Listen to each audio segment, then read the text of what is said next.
So, last time, as you came to grips with your new ship, you took the opportunity to waylay a bunch of bad guys that were bearing down on you, and then you activated your jump sphere, and you GTFO'd. Just in time to watch a massive ship, more than 1,000 feet in length, pop into existence, absolutely dwarfing both you and the Amber Dusk. We need to find a space iceberg for this space Titanic. And you took one last glance back before you jumped away. Once you came out the other side, you found that you were in the sea, a short distance from some manner of teardrop-shaped planetoid, and you quickly hurried down to the helm room. And after some debating and some harsh coercion of a man down there, you eventually took the... Look, his knees were they were being rude. Yes, his knees were being rude. And I don't put up with rude knees. He pointed you to the council, where you found out that your ship was probably doing maybe a shy less than half as well as it was when you started this whole endeavor. But you...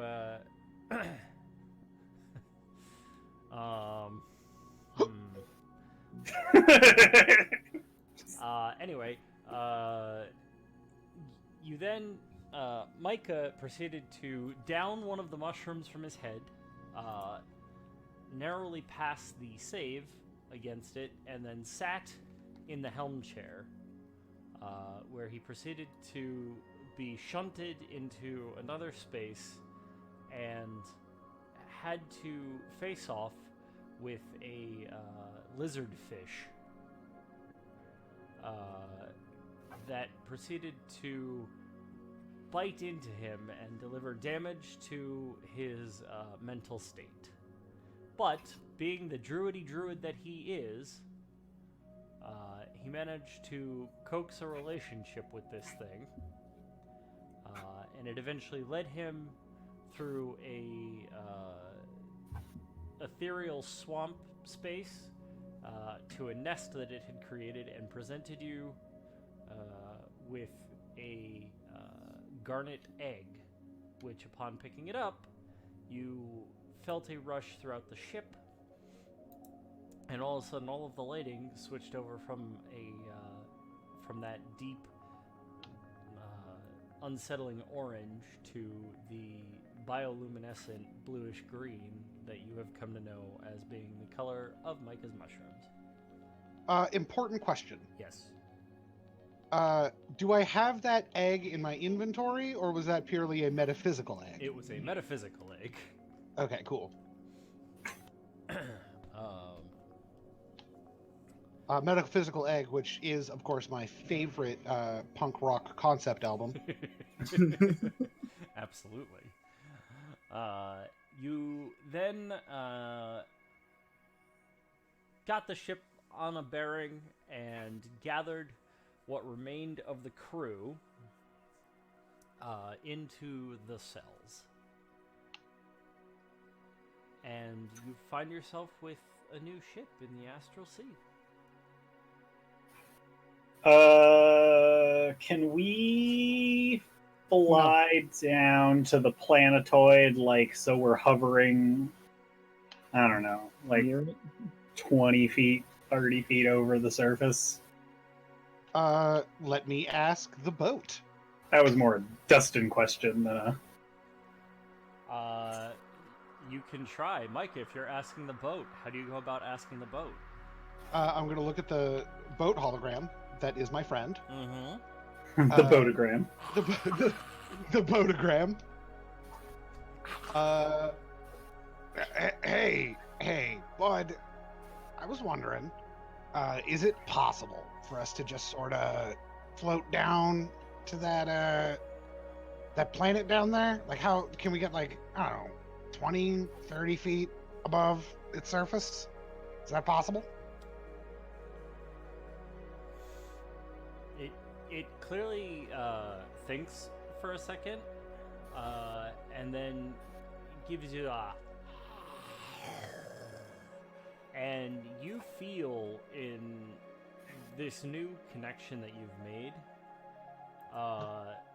the sense of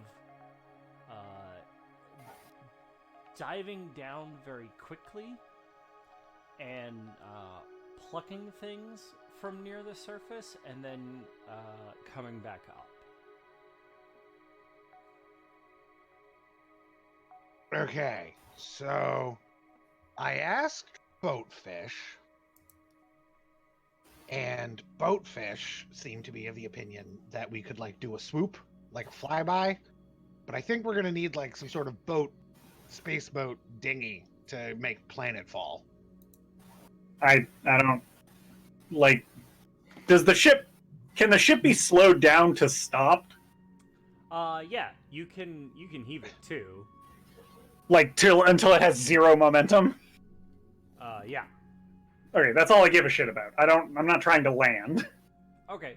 Oh yeah, we're not gonna land. I just want to hover like 30 feet over the surface of the planet. Or 20 feet or whatever. I want to hover low enough. I want to hover low enough that the fall damage probably won't kill these people. We also have rope. That's not the point. Oh, I see what you're doing. Okay. Yeah. See, one of my ideas was we might go down and explore it ourselves if it was worth it. Maybe.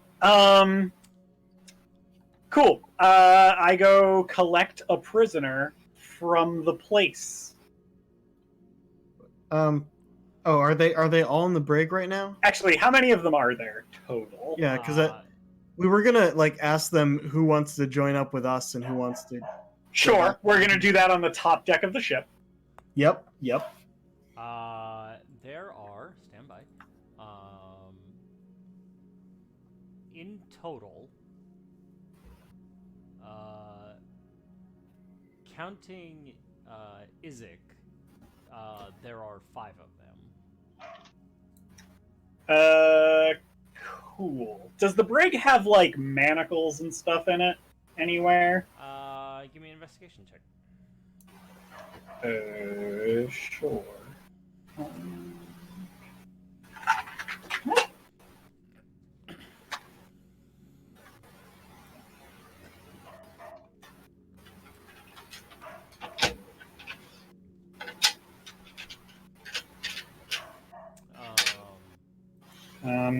That's at least a 14. Yeah, you search for a little while. At first, there's no apparent manacles, but you do eventually find binding cuffs in a drawer in that small little security office where you peel the man's skeleton out from inside of it. Gross. And we sort of just kick that into a cell so we can hit the dump button later. Fair enough. Yeah, you do only find. Oh, actually, wait, fuck it. Does this place have a dump button? I don't believe you have looked through the council. Zayden, was there a dump button for this? I go and look over the consoles in the brig, I guess. You do see the numbers 1 through 8, which you obviously were able to assess pushing one of those to push all of these guys into one of those cells.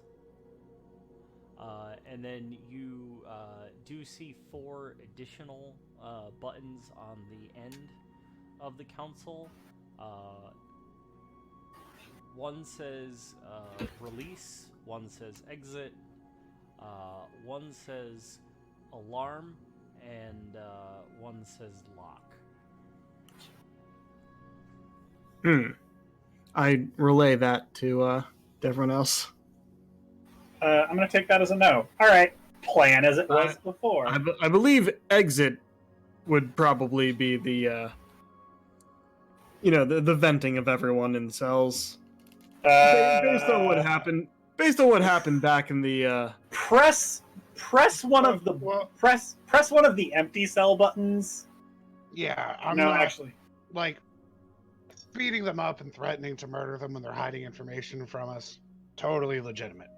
When we have them all locked into a cell and they can't do anything about it, I don't really like the idea of launching them off into the cold void of space. we're not in the cold void of space. We're floating 20 feet over a planetoid. Oh, 20 feet? So Oh, have you actually? Yeah. So when you went to do that, I only by say the so way, because you asked. to just to clarify, is Isaac still walking around with you? No. Huh? I'd Not say... walking. He's not walking around with me, so if he's still walking around, he's Aiden's responsibility. Yeah. He's by my side because I don't want him getting He's too been far and doing conscripted. something stupid. What? He's been conscripted in the truest sense of the word. Yeah. When Zayden, as you are dragging the Kenku down the hallway out of navigation. Wait, he's a Kenku? No. There is an uncut. You were tasked with the- pulling the bodies down to the cells. I think the Kenku is the one Okay. whose knee I obliterated. No, that was a bald, orange-skinned man. Oh, okay. But there was a second figure that Mathis did not murder straight up in navigation, which was a Kenku down in the stairwell. So you, as you're dragging the Kenku, and Isaac has him by the legs, he sort of glances out the window as you're pulling into the atmosphere of the planetoid. And Isaac very nervously kind of looks at you, Zayden, and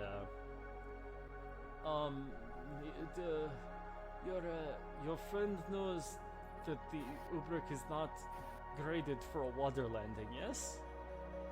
Yeah. I don't.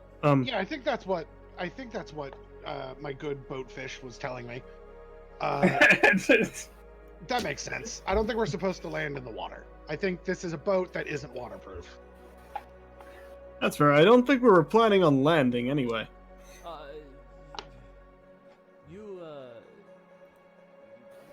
Your friend also appears to be slowing in the atmosphere. Is that bad?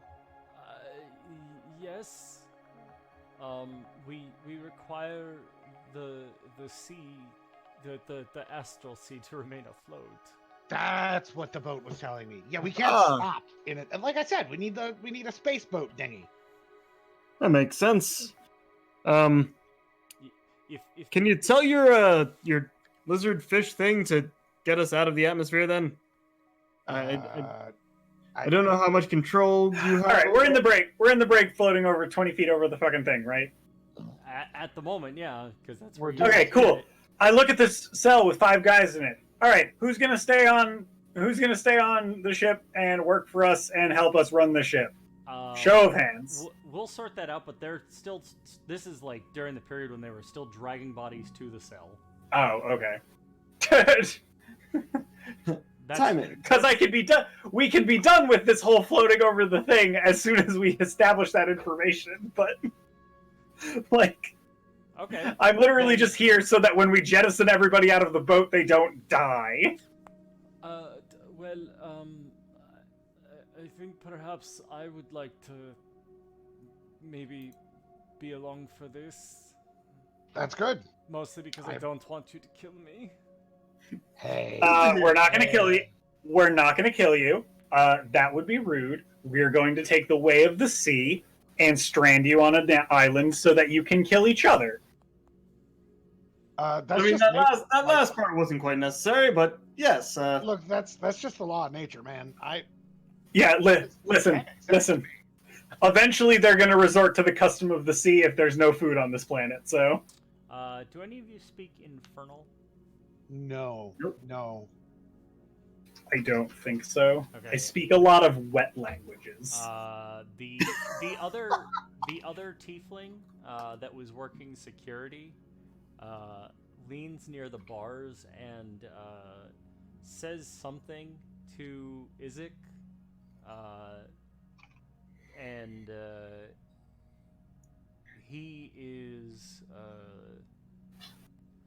You can't tell what's being said, but you get a general impression that the other tiefling is not being kind in this moment.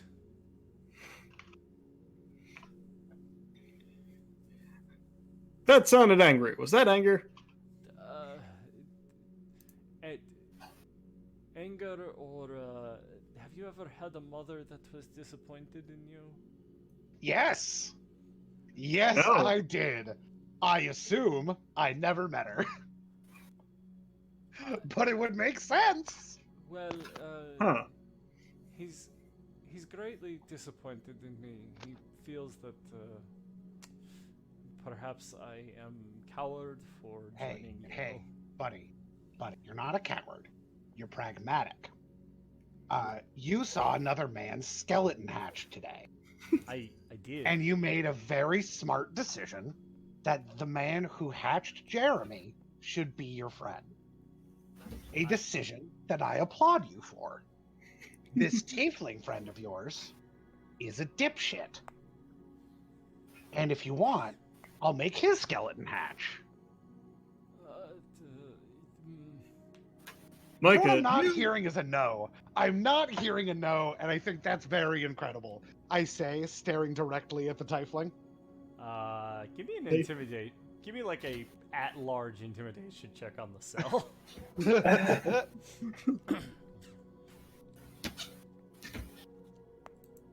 I'm just saying, making someone's skeleton hatch is a mighty... Oh, that's an 18. Is a mighty fine motivator. It's a 19 minus 1 for 18. First roll of the night. Feeling good.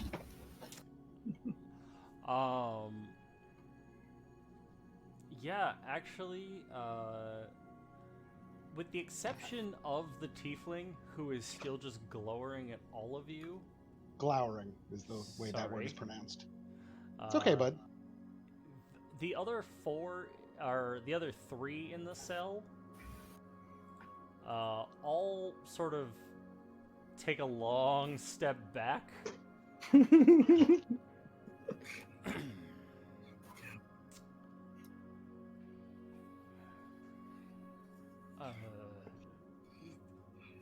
So, just to clarify, this is the orange-skinned man. He just kind of raises a hand.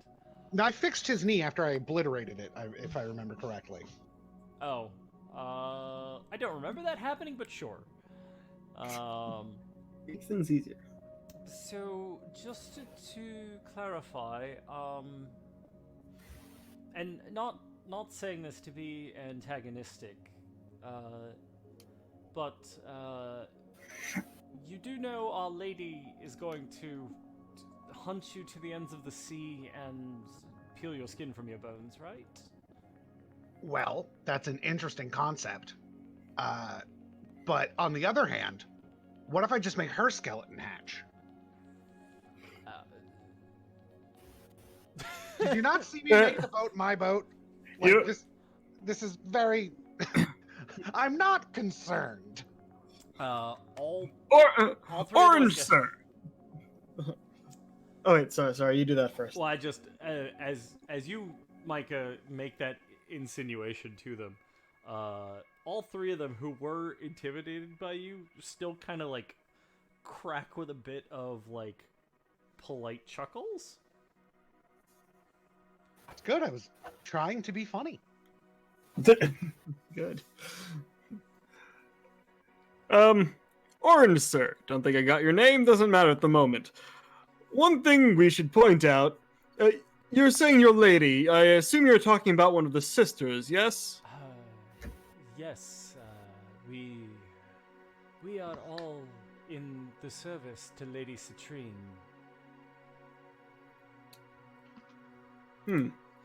Well, it may be good for you to know then that We have never been on the side of the sisters and do not care about angering them. I don't think that's what they meant. They don't care. They're not saying that the Aunt Sisters are going to be upset at us and they're going to like give us a bad work review. They're saying they're going to hunt us down and murder us. Right. Oh, I know. Only a I know. problem if we don't murder them first. I don't see why this is such a complicated issue. Right, but the way Zidane just phrased that, it was like, we've never been on their side. We don't care if they're mad at us. That he knows that. Your friend has an apt understanding. Here's Yes, I'm just saying that I'm not nearly I'm way too sober to keep having this conversation. So I'm gonna give you the ultimatum. I'm gonna hand you the ultimatum. And then we're gonna press some buttons, and we're just gonna see what those buttons do. Either work for us loyally and unflinchingly, considerably better than your last employer, or we abandon you on this presumably uninhabited planetoid to live in nature like things should. You have until I hit the buttons and figure out which one dumps the crew in order to figure out your decision. Okay, perhaps... I am actively approaching the... Just a second, perusing over the buttons I don't understand the language of. Can we have, like, 30 seconds to talk amongst ourselves? Yeah. I'd say that's fair. 20 seconds. The four of them all sort of huddle towards the back of the cell. I make a fine show of, like, perusing over the buttons and, like, waving my finger around and being like, I wonder what this one does. On the basis of, like, where the cells are in relation to the security office, they can't really see you if you're in there doing that. I did not realize they were in different rooms. That's fine, then. Well, more functionally, they are down the left and right hand sides of the hall that run perpendicular to that office. All right, cool. Then I'll stand there in the doorway, sort of obviously checking my non-existent watch. Just. They sort of lean over and whisper amongst themselves. And after a moment, the orange-skinned one sort of walks back and so we have talked it over. Yeah. And well, you swear by whichever one of you's the captain that you won't hatch our skeletons. I am many things. I am very abrupt. I am curt. But I am not a liar. I am long-winded. I am very long-winded. I like the sound of my own gravelly voice. The point is, if you swear to work for us, I swear to do good by you. I'm not cruel. You know? I just... Listen, you help us get this... bullshit. Listen, you help us get this tub to somewhere where we can get it refitted and fixed, I'll let you fucking go. Honestly. We think that this accord works out for us. It's good to hear. In the interest of that, and he kind of gives a little clap, and the dwarf and the Kenku immediately jump up and grab the tiefling in the cell by the horns and start to just pummel the ever-loving stuffing out of him until he is lying unconscious, unmoving on the floor of the cell. So, well then. what was that about? dissenting voice. If you might. We can leave him on the planet. I was gonna say that 20 seconds was long enough to start planning a mutiny, but then we kind of just rolled with it. So. Cool. You can come out of the cell. He can stay in the cell, and we'll leave him on the planet. Okay then. Do you let the other 3 out? Yeah. Like I said, Micah's a man of his word, man. Threats only work if they know that you go through with the good part of them too. Okay. Then the other 3 exit and. I hate to say this, but he's not going to survive. Who?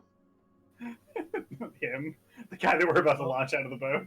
Like, when these guys were healthy, they stood a decent chance of not dying when they hit the planet, but if he's already pummeled to shit, he's just going to die when we launch him out of the boat. Wouldn't be entirely surprised, but Well, I think Izzy said something about us being over water. I'm just saying we are wasting a perfectly good skeleton.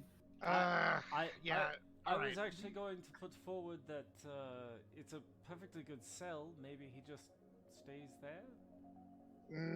Okay. Oh, I'll allow it. But watch yourself, McCoy. Okay. Do you want to call me McCoy? I think this would be a good time for introductions, to be honest. Couldn't care less. Leaves. That sounds like a first mate job. All right, that's me. Out of I'm character, I'm the note taker, and I would like to note these down. Zayden, if you do stay, they do introduce themselves. The orange skin man introduced himself as Polenskiff. That doesn't sound real. Really? The guy with pointy ears and bright orange skin, and his name is the part that you're hung up on? Glad to know. Wait, what is he, an elf of some kind? He is actually a Vidalcan, which, now that you're close to him, you suddenly see the particular features that very much say Vidalcan, with one exception. Vidalcans have very, very blue skin. Huh. So is he their version of an albino? I mean, if you want to ask him.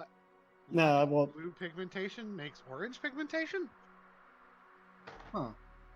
I don't know. I probably won't bring it up yet. The dwarf with the big ginger beard introduces himself as Basler. As long as he's not an embezzler, we should be fine. And the rest of them make a point to the Kenku and say, "This is Clack." And you watch as the Kenku quickly nods its beak and goes, "Clack! Clack!" Got it. That's some good nominative determinism right there. I think we should. I dip my head in and I name Clack the lookout. When something bad happens, we can just have our clacks on. Yeah, alright, beat me to it. Also, what was Izzy? He's a tiefling. Tiefling, alright. Yes. He is a very burnt umber skinned tiefling. Got it.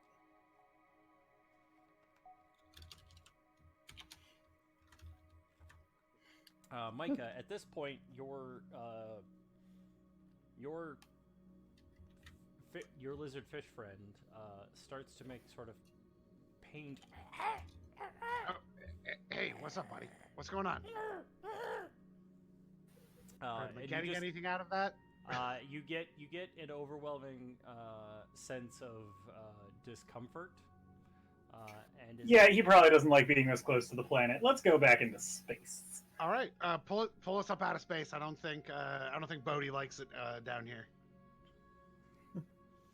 Well, I already established that I was on my way back to the brig while they were doing introductions. No, I'm just sort of shouting down the not the hall. brig, To navigation.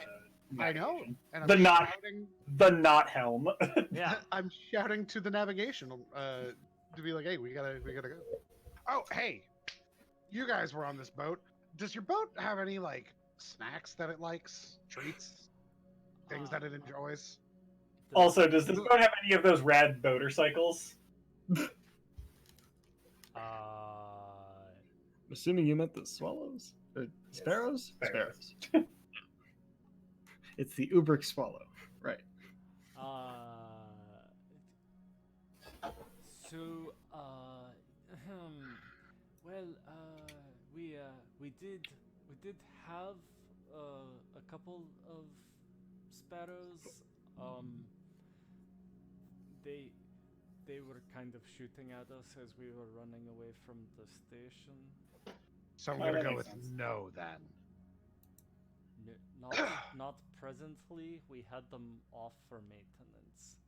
That's fine. It didn't answer my other question though. Yes. Is there something that the boat Oh. likes as a treat? It's a very good boy and it deserves a treat.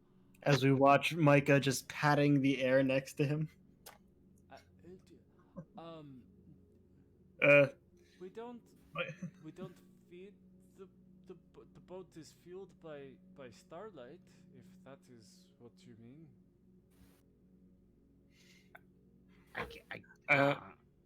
Micah, What's up? did you mention that it appeared as like a creature to you or something like that? Oh yeah. It's like a lizard fish. Yeah, I don't think he looks like that to anyone else. Y'all need to listen to your boats more. Can't argue with that.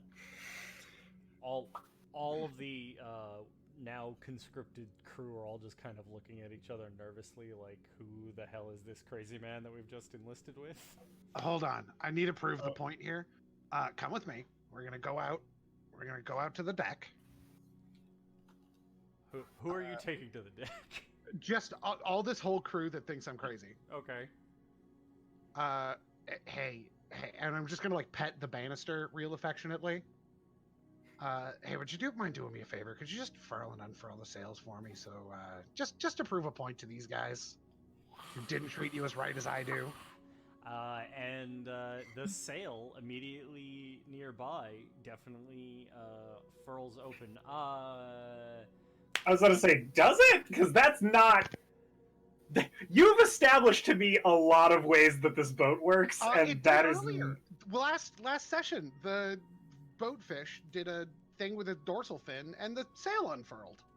Oh, okay. That was a thing that happened when I was commuting with the book. I'm not pulling that out of my ass. Nope, it absolutely happened. That is weird, based on how it has been demonstrated to me so far that the boats work.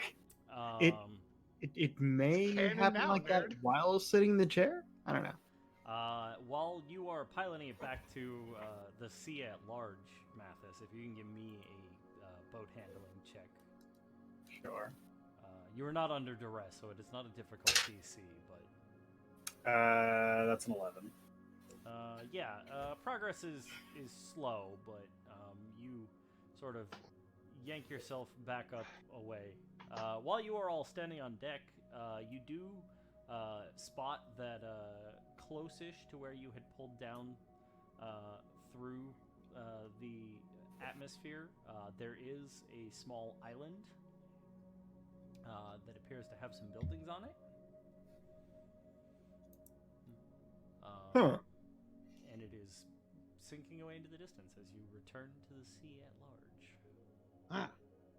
Well, I figured we were just kind of going back up into the space part above the atmosphere. You did, yeah. You sort of break away from the atmosphere, though, and it's almost like you sort of... It's almost as if the ship leaps across, almost, and then splashes into an unseen swirl of energy. And just kind of bobs a bit before it levels off.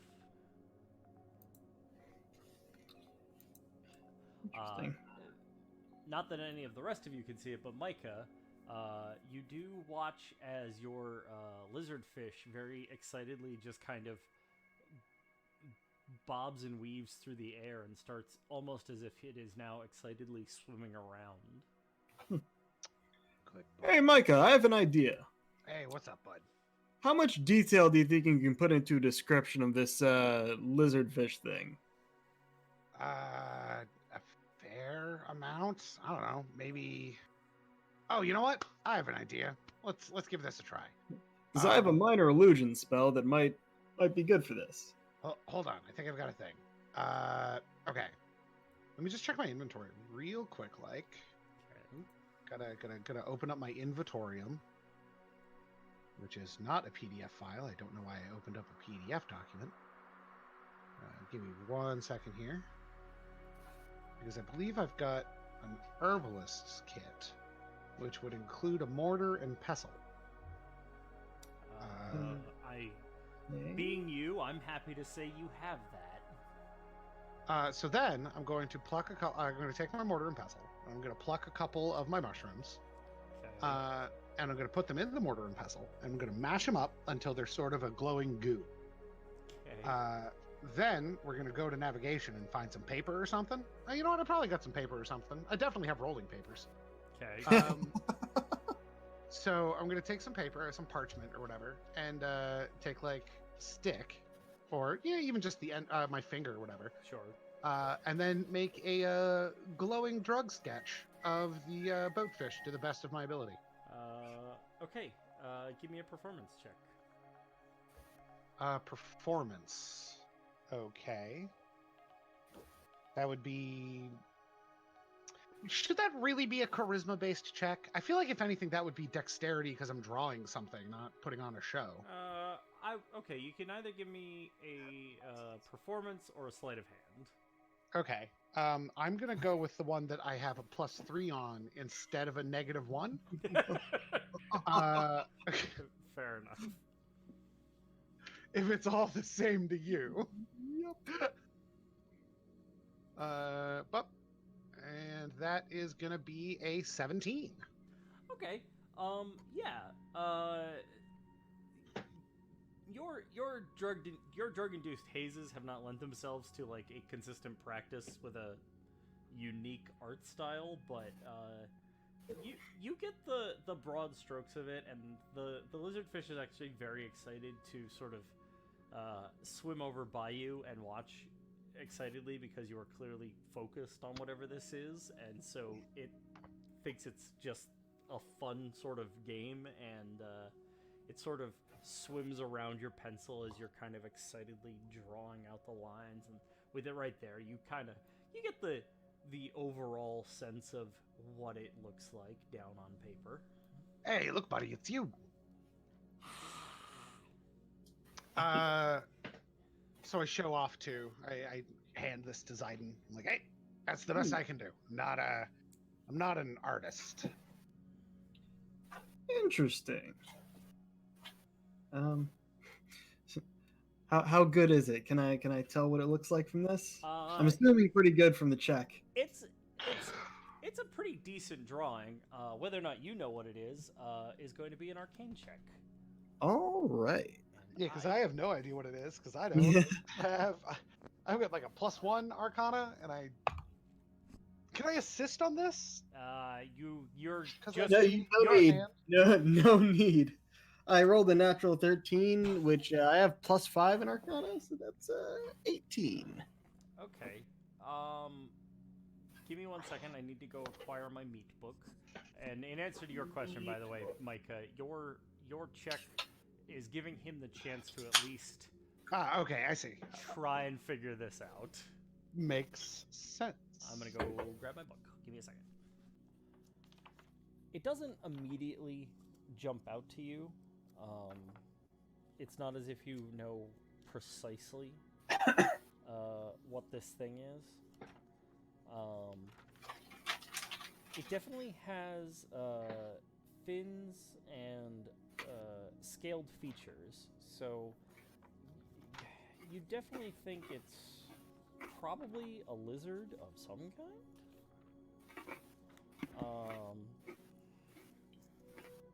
All right.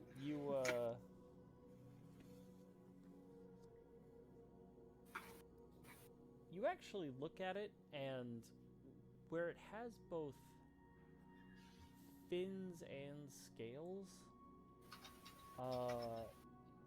your instinct is almost to think that it's some kind of dragon. Oh. But you know some things about sort of the dragons on the wider prime material.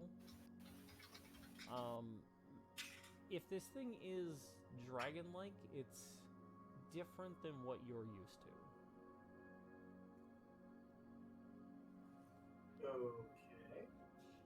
Then again, a lot of things up here are different from I'm used to. Yes, I'm used to being places where there is a ground.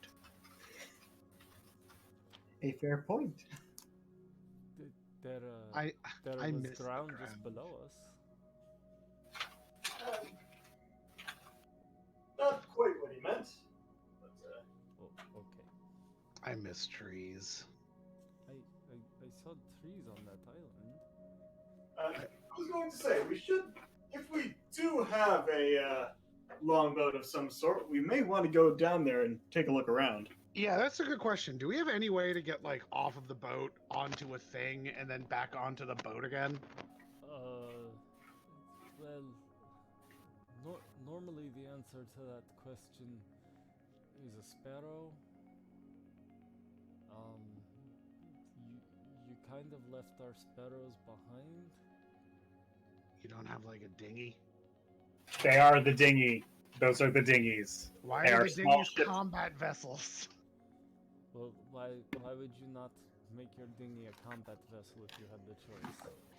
Because maybe you just need more cargo space or be able to fit more people. That is a slightly larger edition of a sparrow that can accommodate 4. Everyone in space is bad at their job. That is what I am learning the longer that I'm here, is that everyone in the astral sea is bad at their job. We're a bunch of dipshits, and one of us died, and we managed to shut down your entire Dyson ring. It's true, I died and I'm still here. Like, literally everyone in the astral sea is incompetent. But I suppose that's better than everyone in the astral sea being incontinent.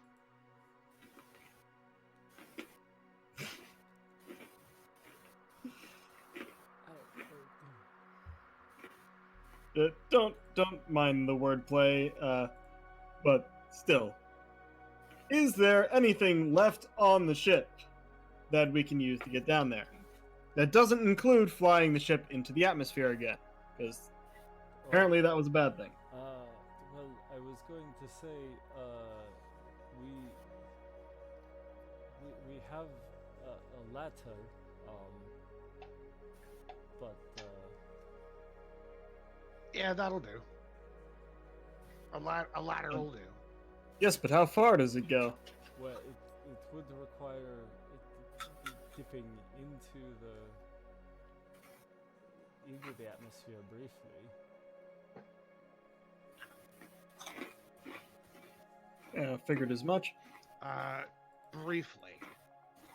Well, Now, long enough to roll the ladder out, let you climb down, and then What if instead, and this is crazy, we just went to port and got the boat that is now heavily damaged fixed, and then we can probably just pick up a new longboat. That is a good plan, but I don't know, call of exploration and all that. It's not like we'd be leaving the boat untended. Farah will still be up here. Note how she has already found one of the bunks. oh yes, your small elven friend looked very tired and went to lie down. Indeed. Well, Well, one thing we don't know, actually, is where the next port is at the moment. guys, guys, as much as I hate to derail things, I've been cursed with this image, and now everybody else has too as well. I already watched your video of the guy making just an excellent parkour run until he smacked into a door like an idiot. Fantastic, but also... Oh, I guess we're going to do it like that. Hold on. There we go. I mean, that just... Now everybody gets to suffer. I don't understand. I think it looks cozy. Dustin, you're what's wrong with this world.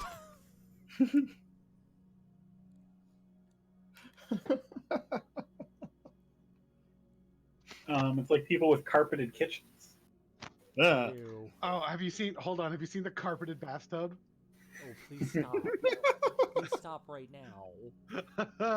Look, I'm only a little bit evil in the world, but there's taking a joke too far. Oh, my friend. Consequently, this is what my wife does when she is out with friends. Gives Dobby some socks. Ugh. I hate it on every... And then the frickin' pinstriping on the walls. It's chaos. Chaos. Okay, anyway. One last thing. This is from a fucking Remax Realtor promotional photo or whatever you would call it for a house that they're trying to sell. Oh, that already makes it worse. And I just need you to understand that before I show you triple toilet. It's for family. It's for family pooping. I like how yours are like bombed out shack spacing. I think one of my favorite blogs on the internet is called Toilets with Threatening Auras. I've seen that one. It's great. That's triple toilet. Anyway, as you put forward that question, Micah, Isaac's response is just, well, that was going to be my question to you. Where do you mean to make birth? Well, I'm not pregnant. No, make birth. Birth with an E. Yes. No, now you've just misspelled it. Oh no. So, if there's one thing I learned sailing around the regular ocean, it's that there is always one port that everyone avoids because it's filled with shady people. But the one benefit of it is that no one there asks any questions. I want to go there. Izzy, let me give you a bit of a rundown here. Absolutely none of us who have taken over the ship are familiar with the layout of the Astral Sea. Well, we know the layout, we just don't know where anything is. That's... Yes, I suppose that is... Hey, I'll be right back. Keep on going, but I've got something I have to go take care of. Okay. Mm-hmm.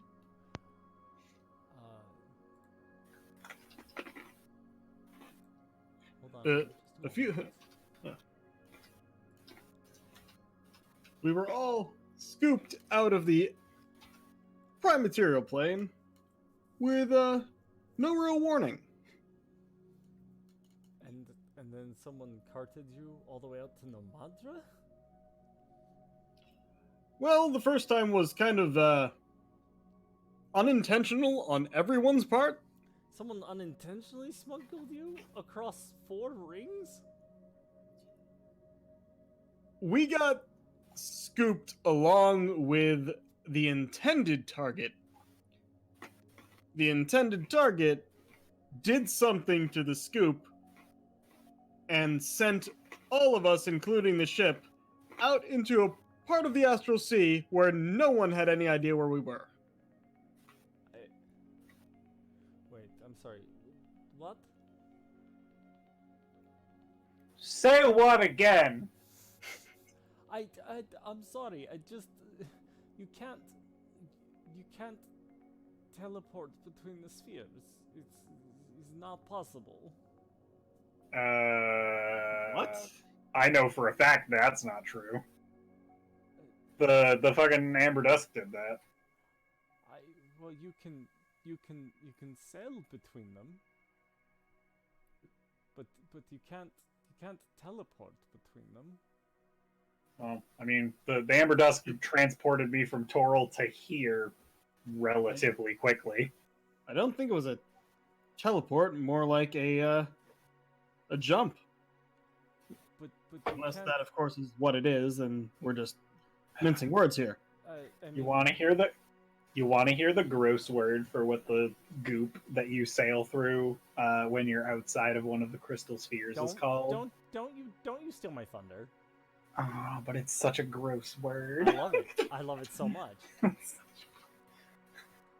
Anyway.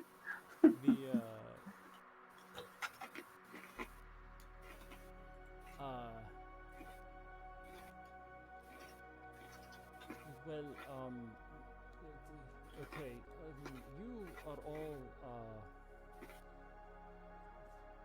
well, you're a little unstable. How do you mean? Well, you talk to ships as if they are living and breathing, and you talk as if you can jump between spheres. Have you ever bonded? Have you ever sat in the chair?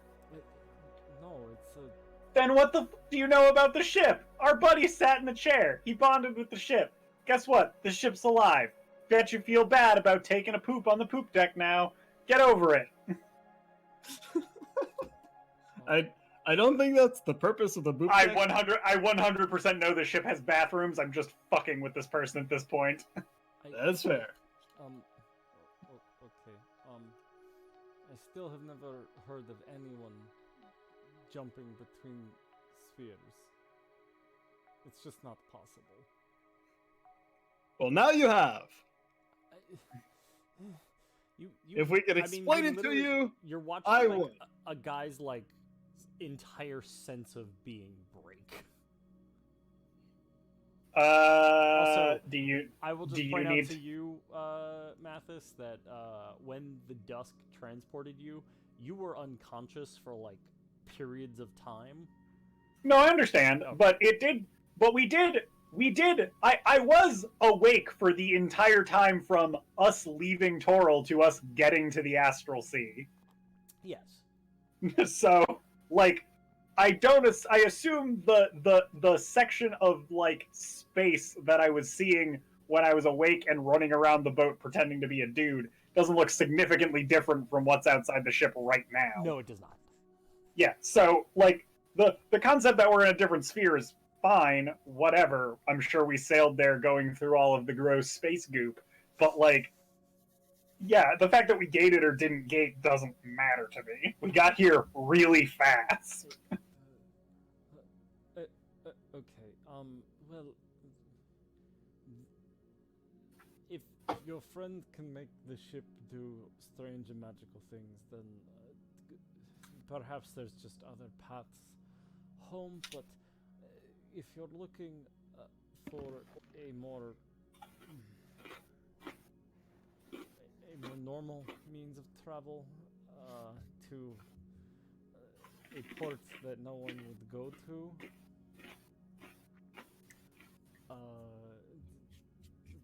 Fairika. You would want Port Fairika. Zayden, punch Port Fairika into the navigation system. Alright, first off, I'm gonna need that spelled. Fairika is Phyryeka. Hold up. Asking me to spell something and not being ready to write it down. How dare you? I was literally on the way of getting to where I was gonna write it down. Port what? Phyryeka.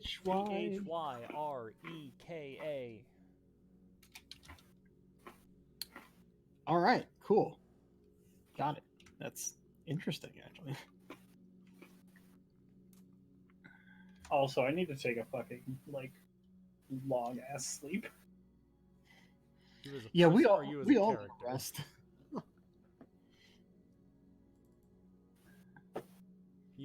You as a person or you as a character? No, Mathis needs a big-ass sleep. Yeah, characters. I am considerably beat up and considerably out of magic. Um.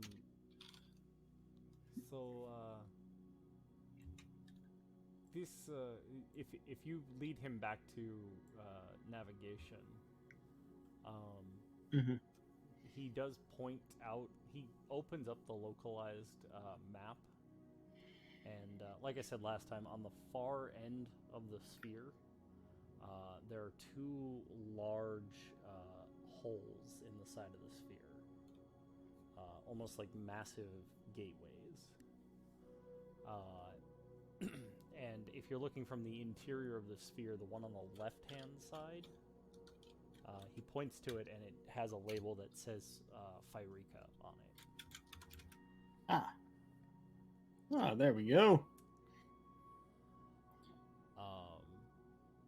And he presses it, and you actually see a series of smaller runes appear next to the name.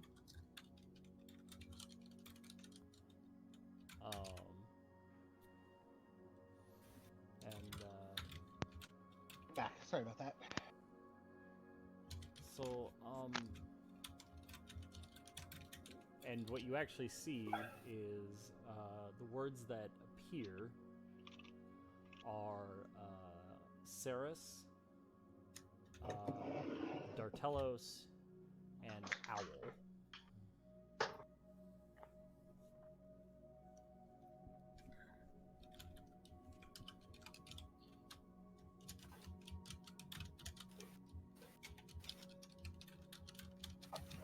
Sarah, tell us about.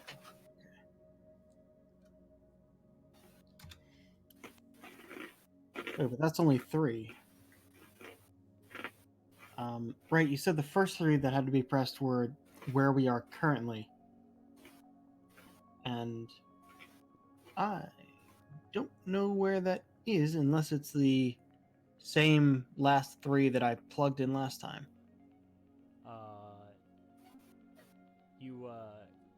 You actually see in the localized sphere map that there is a little, now what was a sort of blipping orange light is now a blipping bluish green light. Mm. And it appears to be next to a small planetoid. And you actually see that the planetoid is called Fogellon. Do you want me to spell Fogellon for you? Yeah, just give me half a second. Okay.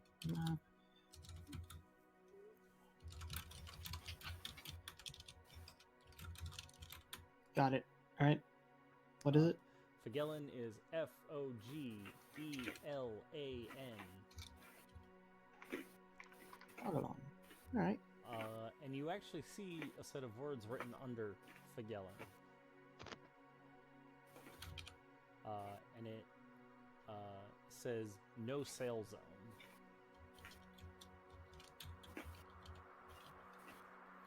Oh.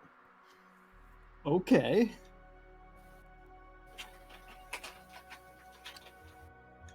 I point that out to Mathis and whoever else can't read Celestial up there. It says no sail zone under the planetoid that we're currently orbiting. Anyone know what that's about? All the more reason to leave. I mean, yes. Yes, we have no sail zones. Places that the sister has declared where we should never go. What? That actually may be a reason to explore. Yeah, no. Like, by we, do you just mean like everybody who obeys the sister, or just like has the sister decided that she gets to be in charge of the entire astral sea and her word is law? Well, the sisters at large are a commanding presence, and we generally believe that you should listen to them as if what they say is edict. But Well, I mean, they can't possibly get more pissed off at us than they already are. So... I was not expecting you to take the forbiddance as actual forbiddance, but Smart. I'm just telling you that Lady Citrine gave an order for no one to sail there. That is why it's marked on the map. Okay. No, I appreciate it. I appreciate it. I'm going to leave this one to the de facto Capitano. I cannot. Go on. Nope, sorry. I cannot. I cannot articulate enough how much I would like to go make port before this ship falls apart while we're riding in it. Yeah, no, making port seems to be like the right decision. Yeah, no, let's go make port. We need new boats. We need new little lifeboats. I mean, definitely mark this place down as a question mark. We can come back to it later. Yeah, if it's somewhere that they want us to go, I feel like we should totally go. But you know. Also, what does this boat run on? Because I gather there isn't like wind up here. He said starlight. Okay, so as long as there are stars shining on this thing, it should work. Well, there is the astral sea has celestial energy passing through it, and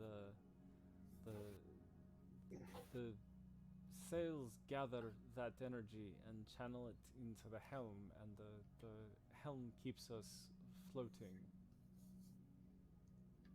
I see. That lines up with what I know of celestial energy.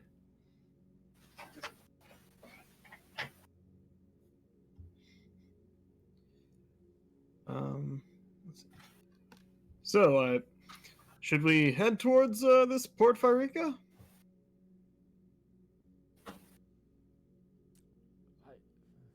I say to the general room.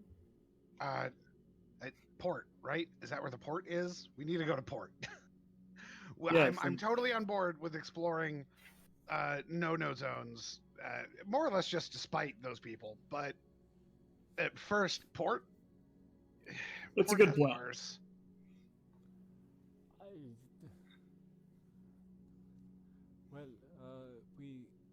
We have triangulation, but I don't know what the crossing ley lines are. The crossing what now? Can you get us to port? This guy seems like he's doing absolutely everything he can to not answer the actual question we keep asking him. I've given you all of the information I have. What do you want from me? I told you I'm not a navigator. Do we have a navigator here? No, you killed all of them. Well, they should have let us I'm the take closest. boat. That's their fault. We have a triangulation, right? Yes, we have the yeah, we have our symbols, we have the symbols for the port. Okay, that should get then just plug the port symbols into the boat. Well, God, all this talking about port, now I really want some fucking sherry. I believe we have sherry down in the galley. Oh, thank God, lead the way. Okay. He proceeds to walk you out and takes you back down to the third deck, and straight into the galley. In a very similar fashion to how it was on the Sapphire, it's like rows of bolted tables with like attached stool seating. But he walks you straight back. And pushes through a swinging door, and it's actually a pretty moderately sized kitchen. There's like a little half step down that lowers the kitchen into sort of like a slightly lower space, and there is an island for doing all of the like counter prep work, and there's a big center counter that has a large like cauldron pot where clearly they cook large things in. He walks you to a large, sort of, it's set up on the counter, but it appears to be the better part of almost like 15 feet long, large cabinet. And he undoes this latch and he swings open the double doors, and there are dozens of bottles of various colors and shades, all with like stoppers and corks. And he kind of goes into the like right hand side door, and he kind of like scans along, and he pulls out a sort of brownish red bottle, sherry. B-E-A, beautiful. I take the bottle. Do I see any glasses nearby? Yeah.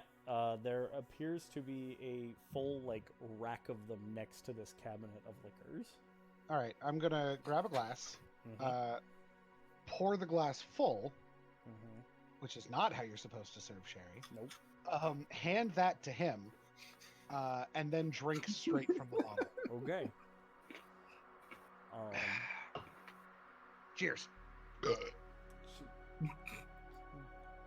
He raises his glass and says something in Infernal, but you don't know what it means. Can I? Does it sound like a toast? It sounds like a sense toast. motive? Is there sense motive in this system?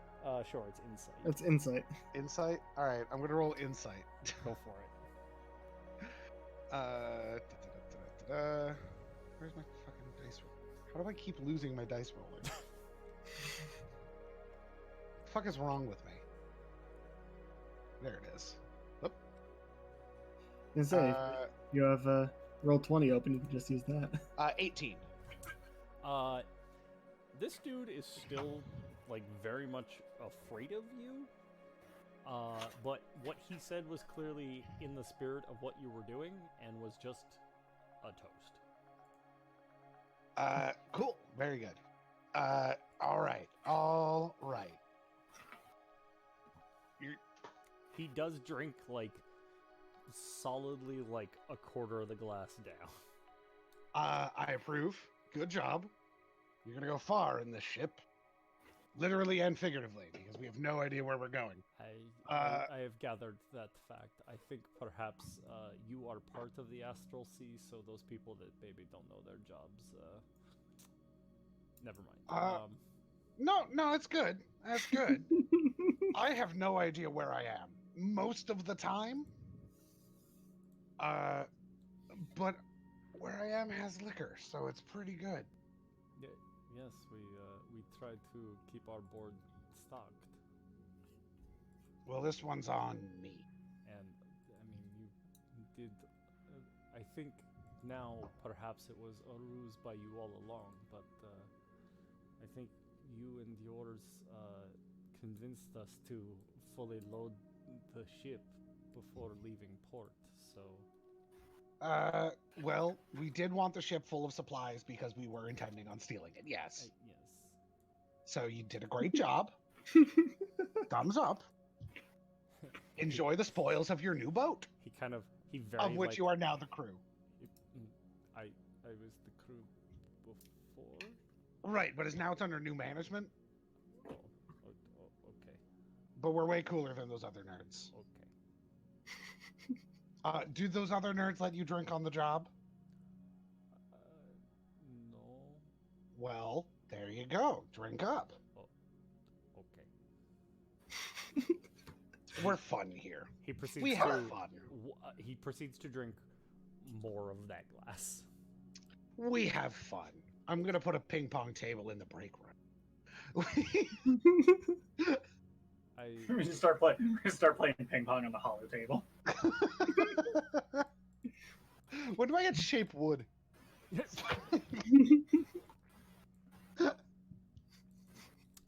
what are you guys in navigation doing? Because Navigating to port. I fucking Well, hope. okay. Yeah, You're not up there anymore. piloting the boat to wherever Zayden tells me to. All right, Mathis. Until I learn to read Celestial, and I can retire Zayden. Very funny.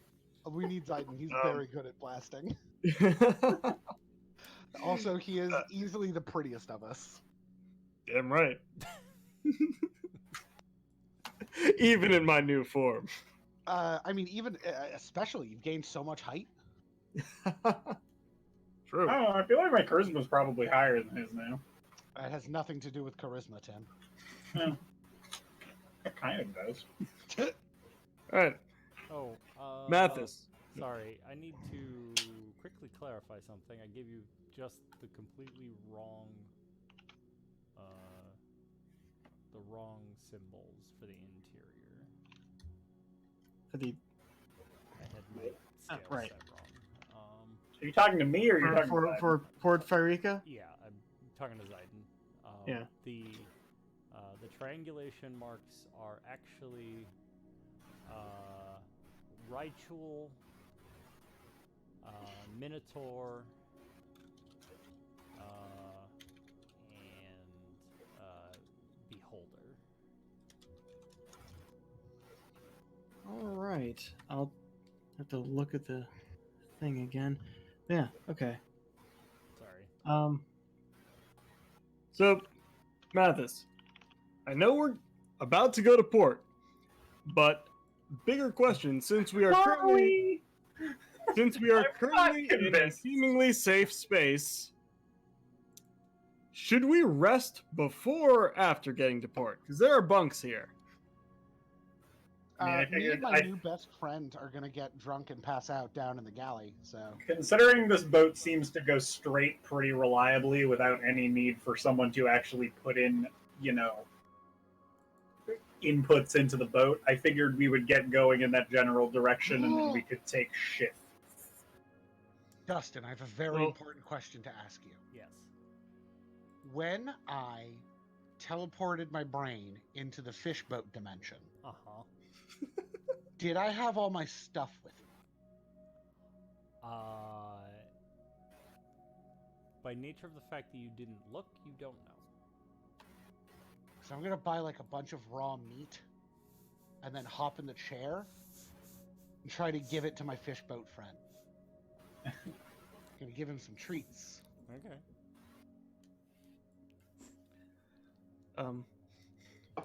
You have to get. Where was I? I can't wait till you eventually crit fail that check and we just find your desiccated corpse in the chair.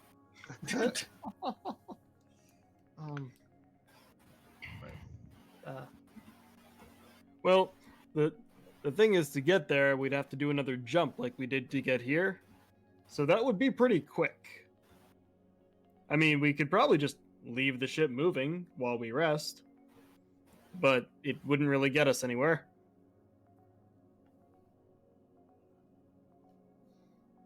What? I solidly did not follow anything you said there. You were saying that we can just leave the ship going forward and it'll eventually get us to our destination. I said that we could allow the ship to sail forward with minimal risk of it fucking up. Yes, yeah. But yes, it would gradually carry us towards our destination without it necessarily being a waste of time for us to just sit here and sleep. Okay. So taking all that into account, the answer is yes, we should rest. Yeah, I'd like my spell slots back, please. Same.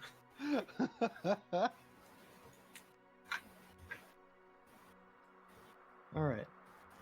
Yeah, go and find a bunk for the night. Okay. The other crew have sort of more or less returned to their stations on account of, they have been conscripted, so they're just going what they know for the moment. I really do appreciate that we now have our own crew of people who don't want to be here. Yeah, you kind of have Now- flipped the script, haven't you? Yeah. Yeah, pretty much. Yeah, we definitely have. God, I can't wait to level up. Well, sort of ironic that you said that. I've been waiting for you to get to a long rest. Oh, hell yeah. So, you guys get to level. I'm going to swap out Chill Touch for Guidance as my cantrip. Because I can do that. Yep. And it's just better. I already have 2 damaging cantrips right now. That's what happened. Oh, wait, no, sorry. I already know... Oh, I just get Chill Touch from that. So I think I'll swap Thorn Whip. No, Thorn Whip or Mending? What should I get rid of? Mending did actually come in handy, so... Yeah, I'll drop Thorn Whip. I'll keep Chill Touch and swap Thorn Whip. You do whatever makes sense to you. I would argue that Thorn Whip, functionally for who you are, makes a lot of sense. I have made great use of Thorn Whip for quite some time now. Yeah. So Keep in mind, you also might pick up another. Yeah, I'm cantrips. looking at what point I gain a new cantrip. I need to check. When do druids get a new cantrip? If ever. Hang on. I can literally tell you that while I'm looking at class stuff. I'd appreciate it, my good friend. You pick up a new cantrip at 4th level, 10th level, and that's it. 4th and 10th, you say? Yes. Cool. How many cantrips do I start with? 2. 2? Okay, that makes sense. Alright, so I guess I'll wait till 10th and pick up guidance then. Because I've used Thorn Whip very effectively as a... That's unfortunate, but okay. I've used Thorn Whip very effectively as a utility spell. yeah. Yeah, but we established that guidance could be indispensable in making us not crash the boat. God, that is true. Shit. Yeah, but you can't respecking your cantrips on the basis of, man, that was nice functionally, as opposed to what makes sense with your character, is something I sort of frown upon. No, I get what I appreciate the concept of flavor over function. Yeah, I just flavor-wise, for me, I feel like Maiko is the person that would not want to die in a horrible boat crash. So I have Chill Touch. Here's what it comes down to. Here's what this comes down to. I have Chill Touch essentially as a bonus cantrip from my Circle of Spores. Cantrip versatility says that I can replace with another cantrip. Can replace a cantrip I learned with another cantrip from the Druid spell list. Can I replace Chill Touch? Yeah, absolutely. Then I will replace Chill Touch. To my knowledge, even if you have, I don't remember you using Chill Touch on anything. I think maybe you used it once. I'm not deeply upset by that one going away. Okay. Also, if you get a free extra cantrip, then you should have 4 at this point. I do have 4. I have Shillelagh, Thorn okay. with Mending, and Chill Touch. So fun thing I get for being a warlock at 6th level, Accursed Spectre. Yeah, being able to just resurrect people that you kill with your weapon as ghosts is pretty great. Ah! Oh!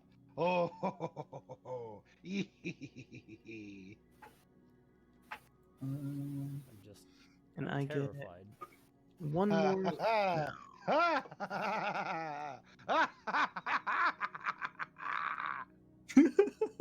I get one That's a fun great thing at laugh. 6. What? Thank you. A, thank you. B, I get one very fun thing at level 6. Oh. Yes. I'm gonna talk to the guy down below deck with me again, because I have a question for him. Okay. Hey. Yes. Yes. Do you know when I synced up with your boat, right? When I became your ship's new best friend? Okay. It really hurt my brain. It like punched my brain right in the dick. Okay. And my brain still kind of hurts. Y'all know anywhere where I could get my brain fixed? And he just kind of like slowly sips more of the sherry. Putting aside, You realize that he was just asked by a person he already thinks is insane if they can get their brain fixed. sure did. The best that I could offer is I would go speak with Dr. Basler. And who is Dr. Basler? He's the ship's doctor. He was the dwarf that was amongst those you were accosting. Okay, but he's here, right? He's part of our new crew? Oh, yes. Oh, cool.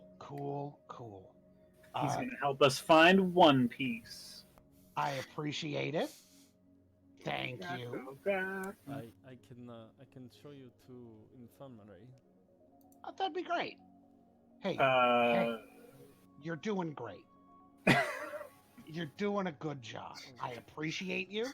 Gently punches him in the shoulder. Guy winces, cries a little. Thank you, sir. Hey, look at me. He gives you just that like awful like I'm utterly freaked out, but you know I'm trying my best here like plaster grin. Oh yeah, no, I'm doing my absolute best to just Stockholm syndrome the shit out of this guy. Yeah. Oh yeah, you're certainly checking that box. You're doing great. I appreciate you. This has been a good choice. Help yourself. Now the all-important question. Okay. Am I gaining a level? Yeah, you're not gonna gain one next time. That's fair. And I don't get a lot at level 6, but I do get one very fun thing. Oh boy. And I get the things, except for I have to wait until next level for my language to kick in. Correct. And you have to, from a roleplay standpoint, functionally talk to the people that know. I'll read the book. Yeah.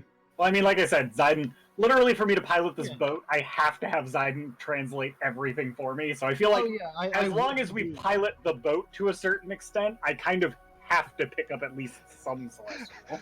Hey, who wants to learn deep speech?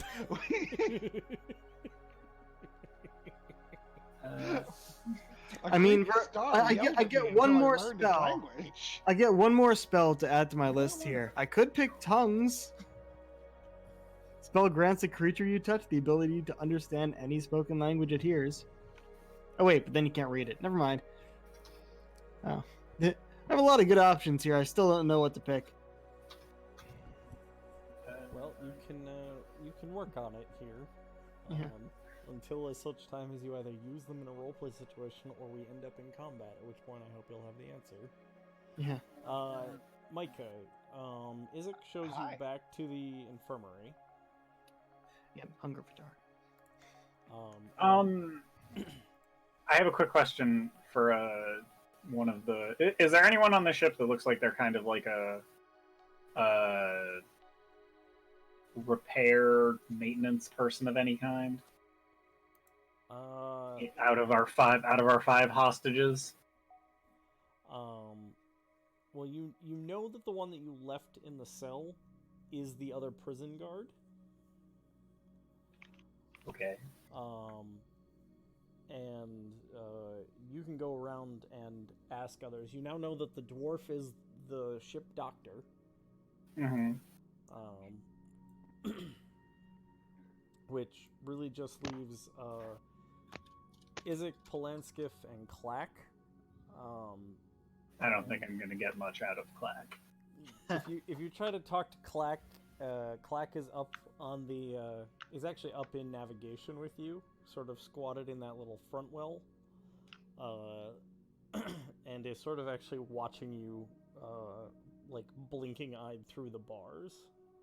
I walk over to Clack and I put an item down on the ground and then I walk away and then I come back a little while later to see if it has been replaced with a different item. What? pickle pea. That was a joke almost exclusively for Alex, and I was just waiting for Alex to get it. Anyway, it's a Dark Souls reference. Anyway, yeah, I'm just trying to figure out from any of these people like what tools would be used to fix this kind of ship, because I'm guessing it's not carpenter's tools, which is what you use to fix regular boats. I'm guessing it's probably tinkerer's tools, but you eventually do find your way back down to the helm room, and we'll get to that in a moment. Micah, you go in, and the ginger-bearded dwarf is seated at a desk just inside of a long room full of beds,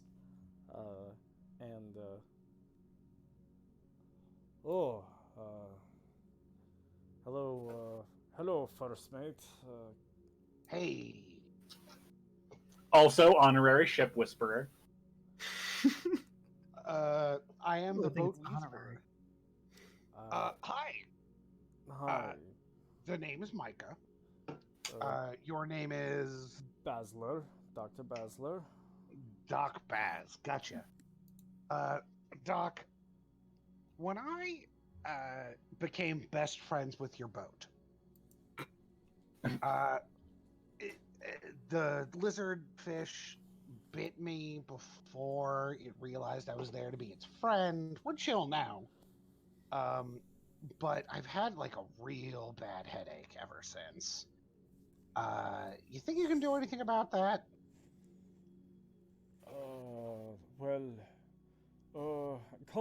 Come sit down. And he actually brings you over and offers for you to sit on the side of one of the beds. I sit down. Sherry. I hold up the bottle, the half-empty bottle of sherry I've been drinking straight from. I see you have already started to self-medicate. Oh, this is unrelated. Okay. Maybe I'll join you in a moment. And he pulls open a drawer, and he actually takes out a little wooden stick. And he just sort of utters Luma, and he actually kind of jumps at his own stick for a moment, because the little light that appears on the end is like a bluish green. He kind of stares at it, and then just kind of shakes it off, and then aims and actually reaches up and holds open your eye, and like he's like giving you a once over and like turning your head. So you say you talked to a lizard fish? Yeah. And yeah, it's your boat. And so you talked to the boat. Uh-huh. And did you happen to strike your head before this happened? No. I ate a mushroom. I sat down on your boat chair. Talked to the lizardfish. The lizardfish bit me. I just sort of let it. Then it bit me a second time. And like both times hurt my brain, but in different ways. One of which I care about significantly more than the other. So you ate a mushroom and then sat down and then your head hurt. No. I ate a mushroom. Yeah. That was fine. Yeah. I sat down. Yeah. That was fine. You know that the digestion process can take several minutes. Sure. But these mushrooms grow in my brain, so like I doubt eating one is what really fucked that up. No, it was definitely the bites. But technically I guess they were bites to like my spirit or whatever. I think I astral projected. I don't really understand the metaphysics of it. But yeah, you know, I woke up in a bog, like a lagoon. There was a lizardfish. The lizardfish didn't know what I was. I was sort of invading its territory, so it struck, which is understandable. It's what animals do. You know, and I very calmly approached it, and it bit me again, and I was like, okay, it's fine, buddy. I get it. You're scared. And we talked for a while, and he warmed up to me, and you can tell from all the lights now. You notice they match. Me and the boat are best friends, but those bites definitely hurt my brain. Did you have an incident with, like, a large fish as a child? Buddy, I'm telling you, listen, you saw me ask the sails to furl and unfurl. You saw all the lights change from orange to a much nicer green-blue, right? You understand that I usurped this boat from the sisters. Is this really the wildest thing that you can imagine? That the spirit of the boat bit my, like, astral projected brain body? Well, my expert... You know, magic exists, right? Yeah, like... yes. I am a practitioner of healing arts, but in terms of projections and damages to a metaphysical form, I have no idea about. Although I now understand that you mean, when you said chair, you meant the helm. You sat in the helm. Yeah. Well, I have watched men boil and writhe and turn to ash from the inside by doing that, so you're very lucky. No, I'm just good with animals. Okay.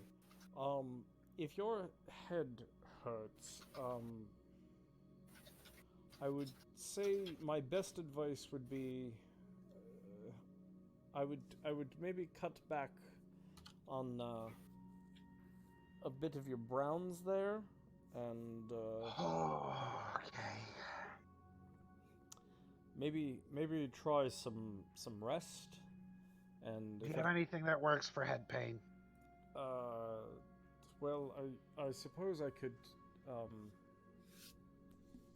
And he actually walks over and pulls open a drawer, and he returns with a bottle of small orange pills. All right. And well, what do these do? Well, they tend to help with seasickness, but they should help your head at least a little bit. Cool. How many of these do I take? You're a larger fellow, so I'd say let's start with 3 and see how you're feeling. All right. I take 3, pop them into my mouth, down them with a mouthful of sherry. Make a Constitution saving throw. Micah knows what he's about. Mm-hmm. 18. Okay.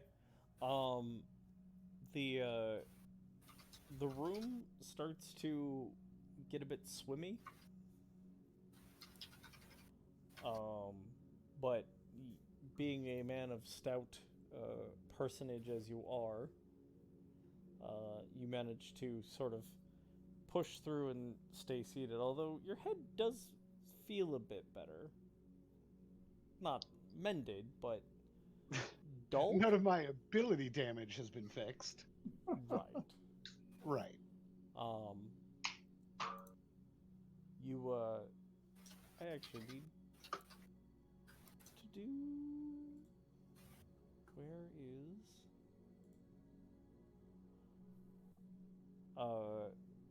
Mathis, we'll be back to you in a second. Zayden, you need to figure out what you're doing, but I need to borrow Micah. Hello?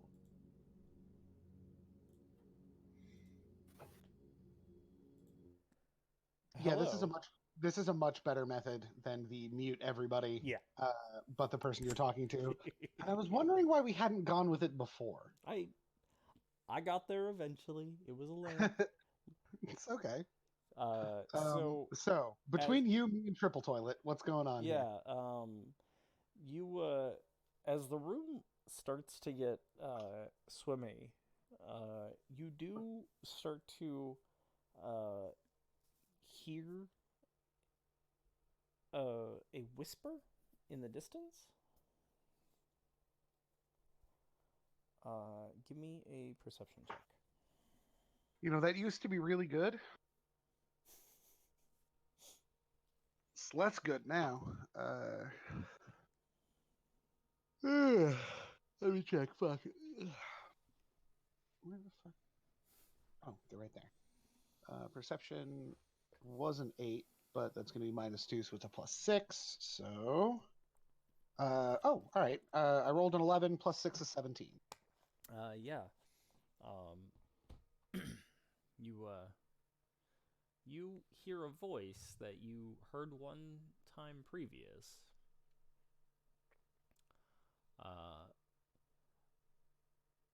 Calling out as if from a great distance, saying, Micah! Micah! Why are you so far away? Is this the lady who got scooped with us?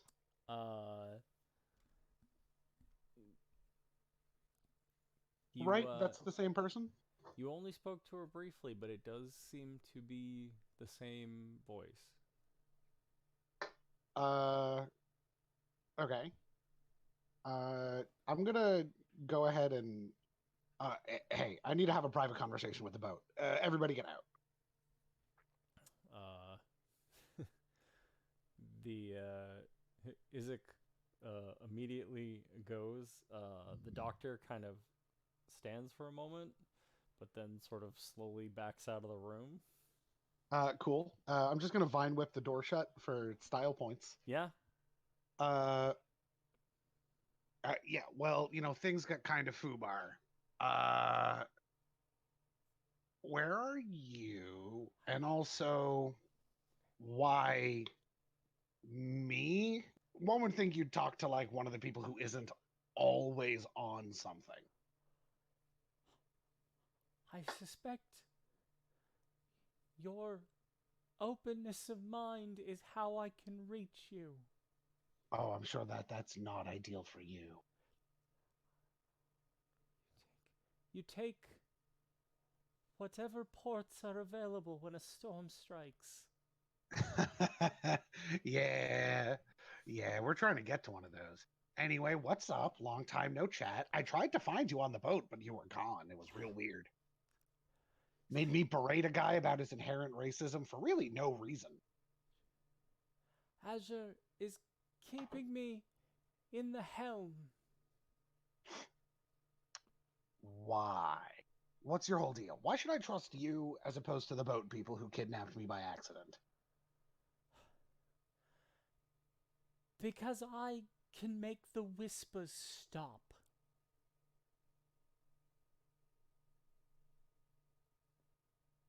I'm listening.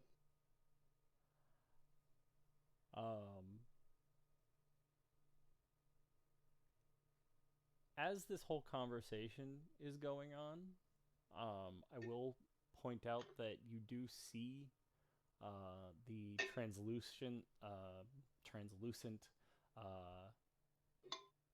lizardfish has sort of drifted up in front of you, and as you are talking, he actually looks back and forth. Can you hear it too, bud? And then he kind of he bobs his head up and down. Yeah, me too. I'm listening.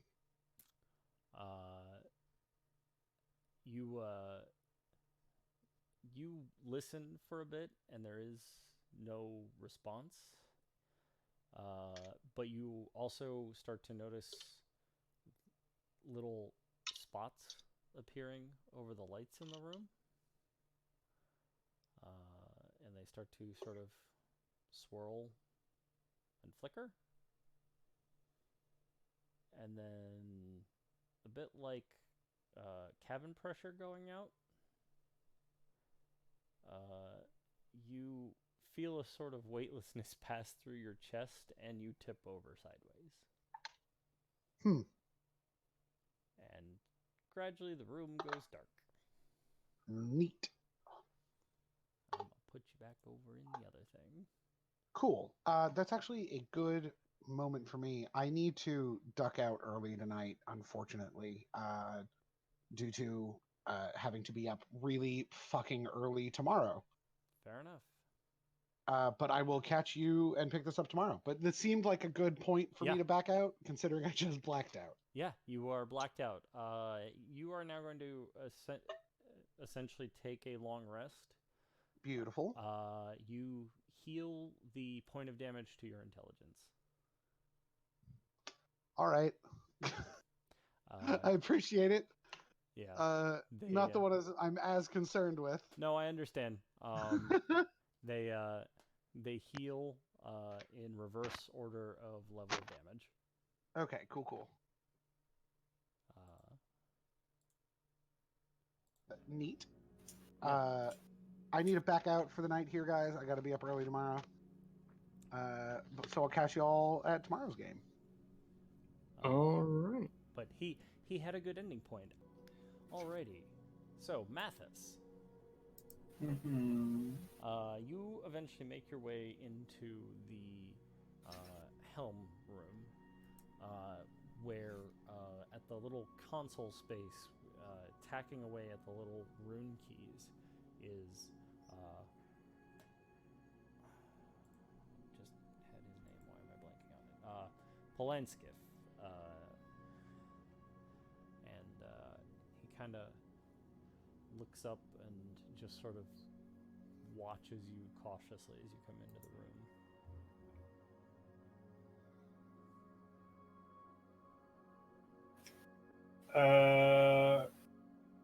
How do you fix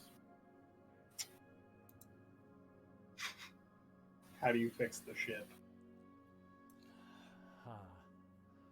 Well, that is a question of what kind of repairs you're hoping for. Let's say, in theory, I had the opportunity to learn how to use some kind of tools, and I wanted to learn how to use tools that allowed me to be handy around the ship, fixing various things that are wrong with it, like perhaps consoles and things like that.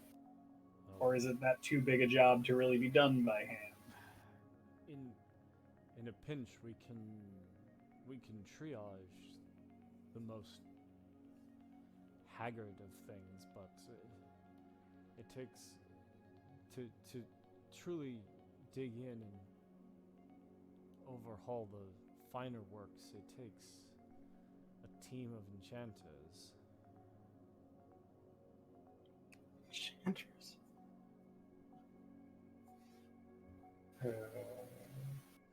So what you're telling me is instead, I should become a glass blower.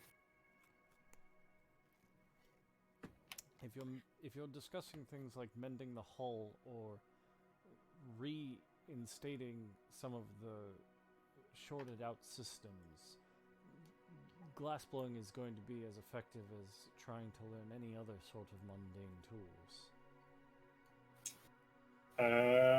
Fair enough.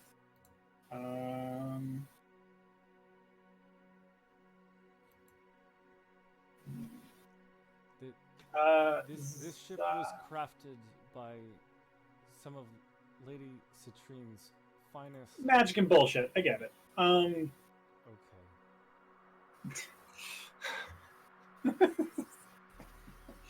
Listen, I have no patience for this guy. I'm expecting him to betray me at the first possible moment. Is Zidon the only one willing to actually listen to the people who might know what's going on? Yes, correct. No, continue. I get it. I'm not gonna be able to fix the ship. Well, It was the end of that sentence. It was made by the sisters, magic artisans. yes, and she keeps a whole team of them in her shipyards out in Quicksilver. Well, we're gonna have to go kidnap us some of those guys eventually. I'm kidding, I'm not. Anyway, yeah, so... He looks both confused and bewildered at you. Like, he has no clear read on whether or not you're a psychopath or... I've had a really bad couple of days. And I just want my friend back. I told him everything was gonna be okay, and now I have no idea where he is. Who is your friend? I was captured with a blue water genasi, and he wasn't on the space station I was being held with, so I don't know where he is now. I'm gonna guess he's probably been conscripted into your organization, but we don't make a practice of putting bags over people's heads and simply telling them to join. Well, then they probably killed him, so whatever. We'll find out. I'm sure when I see Cherub again, we'll have a long animated conversation about it.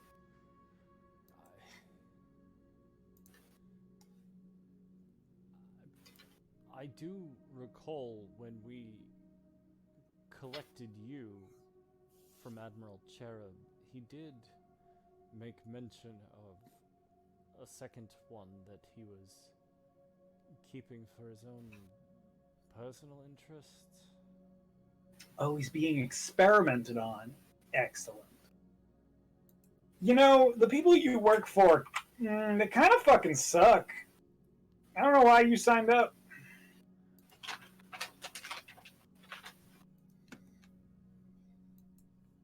It is hard to explain the faith of the light to the faithless. I have faith in a lot of things, just not your weird, crazy cult. Anyway, not my point. I know if I followed somebody who kept a boat full of blue crystal corpses, I would be suspicious and weirded out. But we can make port and go our separate ways. I'm not trying to convince you out of your religion, even if it is objectively bad.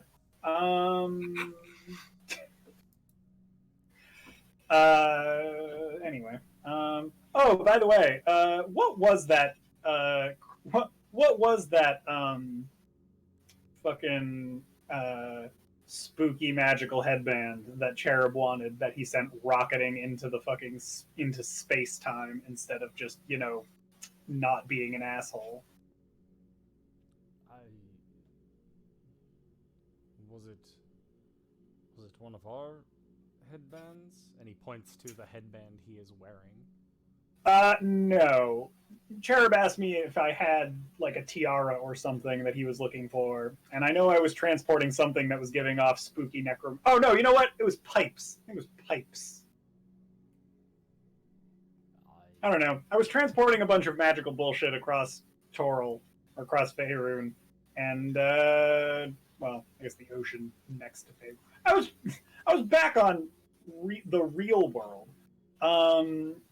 And I was transporting a bunch of magical bullshit, and that's why Cherub picked me up in the first place. And then I offered to sell it to him, and instead of taking that incredibly reasonable offer, he decided to jettison all of it into space, and then put me in prison.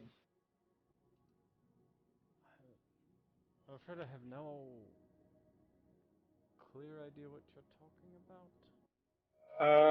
Fair enough. Above your pay grade. I can respect that. I mean, you could maybe describe them. I could maybe check the ship's logs, but...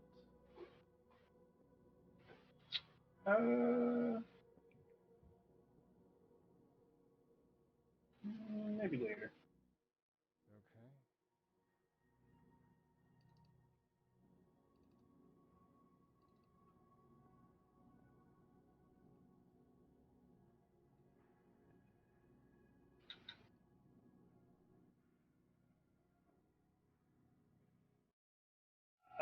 That answers all the questions I specifically needed to have answered to decide what I'm doing with my level up.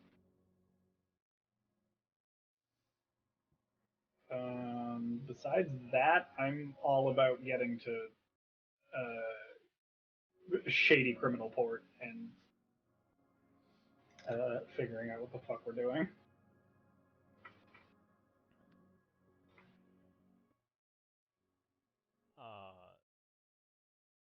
Okay.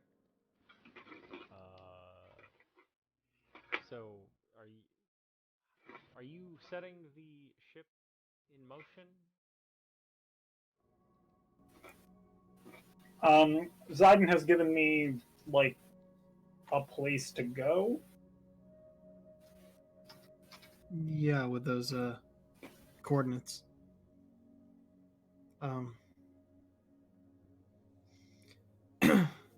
Well, pretty much if it's going to be the same sort of jump as before, then we'll be there almost as soon as it goes off. So just wanted to make sure we were all rested and ready. Have we? I mean, we took a long rest because we leveled up. So. Mm-hmm.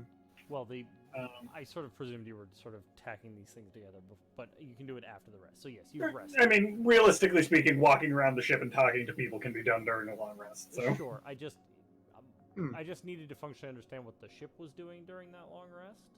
I figured that since the ship requires no real input to just toddle along in a straight line at a slow pace, while I was talking to that guy, like Zayden or Micah was just watching the helm.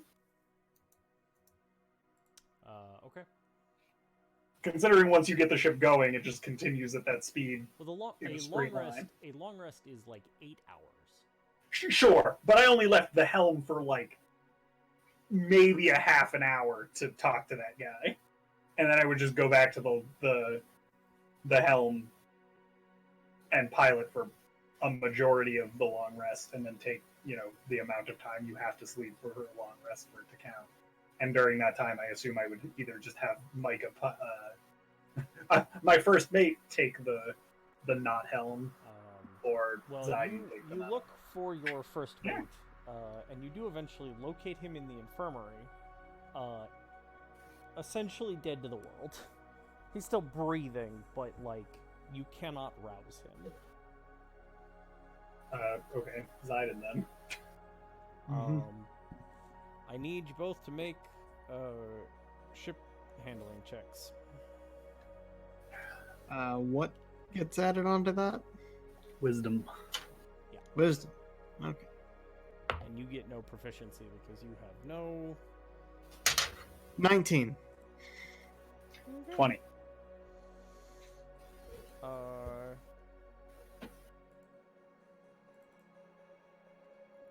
Yeah. You keep the ship going pretty steadily. Zayden, Mm-hmm. during your shift at the helm, you see sort of off to your right-hand side a series of what you almost think are lightning strikes at first. But as you look at them closer, you realize that they're ribbons that don't appear to be breaking up over time like energy would. And as you kind of squint at them, you realize that they are massive, star-bodied eels. Oh. But they are swimming along perpendicular to you, or on a couple thousand feet off, so they don't appear to be bothering you in any particular way. Yeah, I would just keep our distance, maintain it there. Just act like we're meant to be here. Okay. Yeah, you sail along for a while. Mathis, you do see during your shift coming up along the opposite side of the ship, there is a series of meteor clusters drifting through the void. And as you watch, you actually see a couple of small, dark forms leap between them.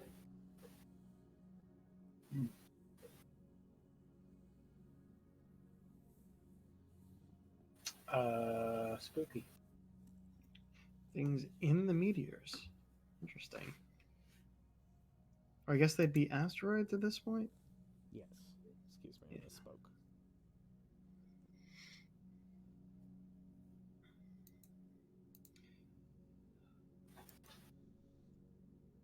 But largely, the rest passed uneventfully. Mm-hmm. What a wild change of pace. I mean, it probably makes sense for it to be a rest.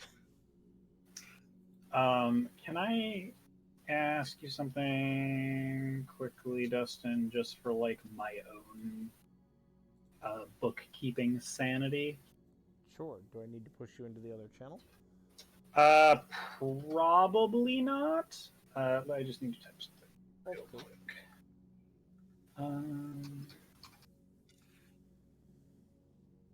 I know that you can decide what these are on a whim mechanically, but I'm going to read off a list of tools, and I want you to just give me the ability score that you most readily associate with that tool, so that I can just put down what my general role in that tool is on my character sheet. Okay. Disguise kit. Is a charisma.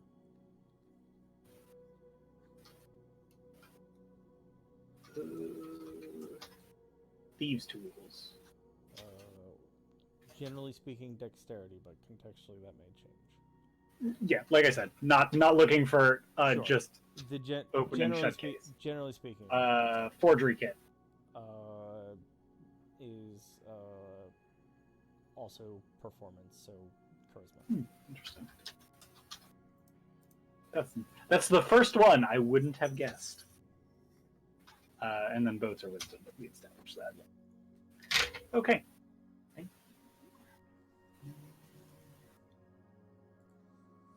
All right, so you wake up.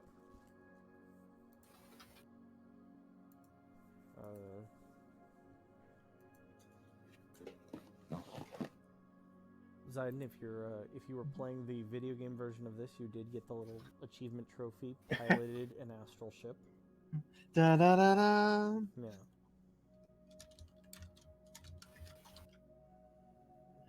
Also adding the ship handling skill to my sheet here because I can do that.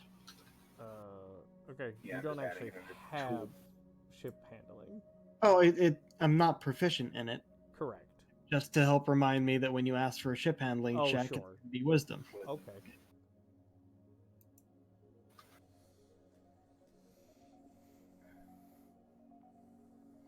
we go. Yep. Because that's something that is very easily customizable on D&D Beyond. Yeah, I literally I just literally copy and pasted the things that track what my skill proficiencies are under my tools, and just added some tool proficiency levels. All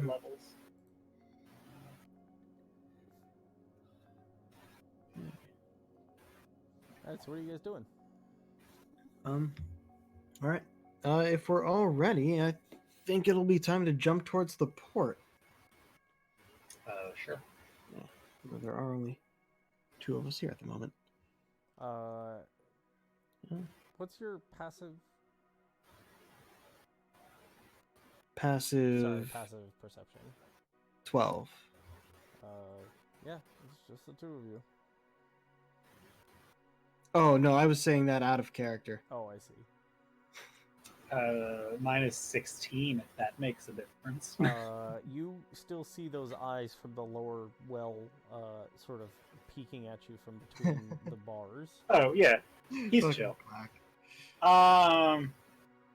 Honestly, only person on the entire boat I even remotely trust, and I know I shouldn't, but I do because I don't know. There's just some. That's just I like the cut of his jib. As you are gathered and deciding on your actions, the door behind you does roll open, or actually, it is cut open, so it's sort of a moot point. Yeah, it did get blown off its There's hinges. no actual door there right now. Well, technically, the like exterior ring of the door is still there. They just sort of molten cut their way through a smaller circle of the door. Oh, but there's now like a even smaller better. archway in the door. Yeah. But stepping through the burnt out archway is Isaac. And he is wearing a pair of dark orange shades and holding a steaming cup of some kind. Doing okay, is he? Your friend is he lives a lifestyle that is hard to maintain. Oh, you drank with him, didn't you? It wasn't Mistake number one. It wasn't exactly a choice per se. Did he threaten to make your skeleton hatch if you didn't drink with him? He didn't say it in quite so many words, but I took it to be the insinuation. Yeah.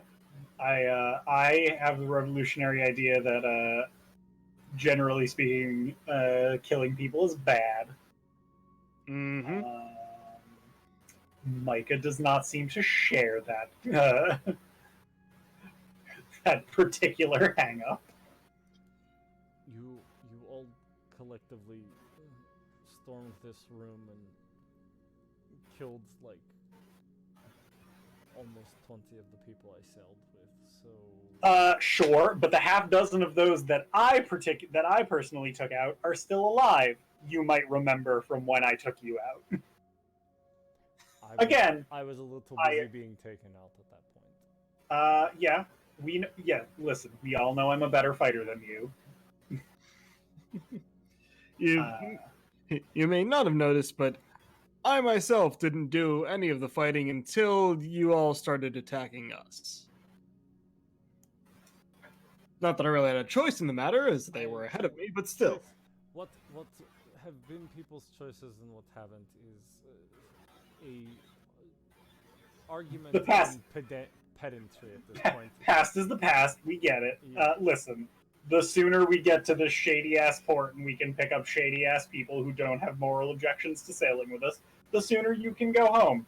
And by that I mean be left at said shady-ass port to probably hail your mothership or whatever. Sister ship, whatever. I think perhaps you are over-optimistic as to what you may find at Fairike. Maybe. I mean, I'm really just hoping for a charming pirate town, but nothing since I've seen the ocean last has not disappointed me. So Well, I glance vaguely over in the direction of my compatriots.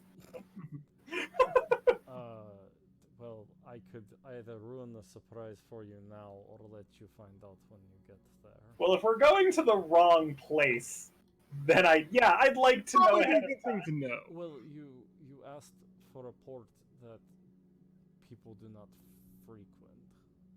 No, that is very specifically not what I asked for. I asked for a port where no one asks a lot of questions. Oh well, they don't ask a lot of questions. If they were about to finish that sentence with "because no one is there," I'm ejecting you from the boat right now.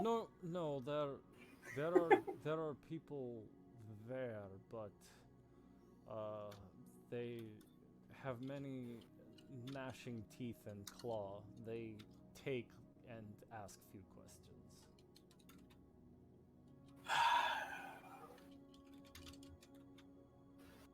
Well, shit.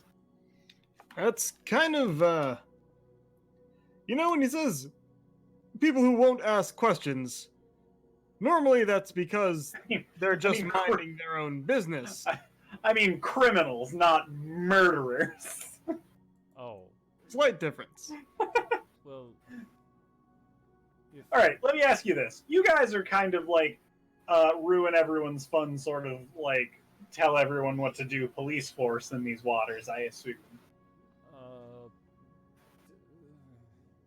Don't know about police, but I don't know, they were sure on to me when I was doing something illegal. I would call that deeply reductive and maybe misattributing, but let's call it at least 80% correct. All right, let me put it this way.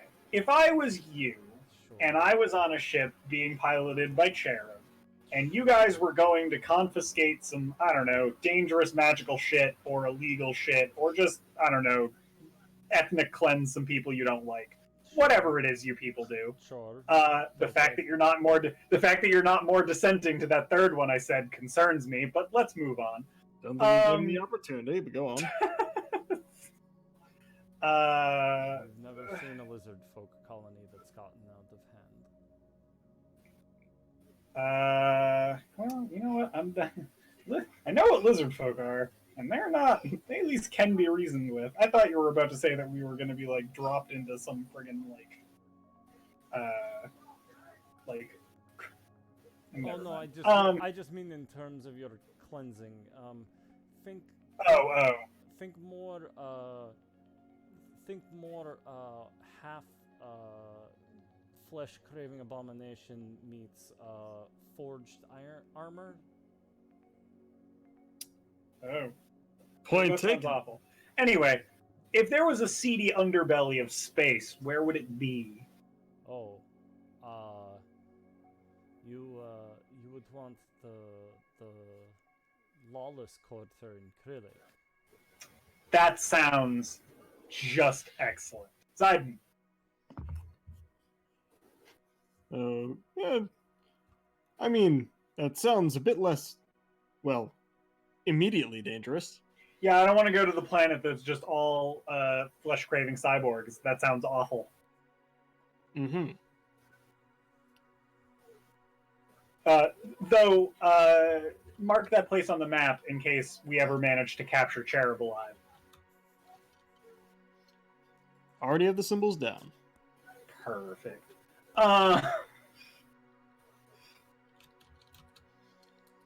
What was the better port that was brought up? Writing it down. Well, if we mean to make for Krylik, we must go to Astragolika.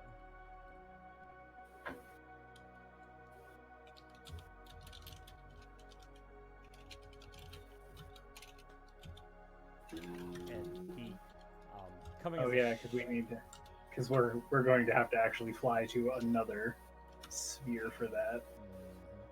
Oh. Wait.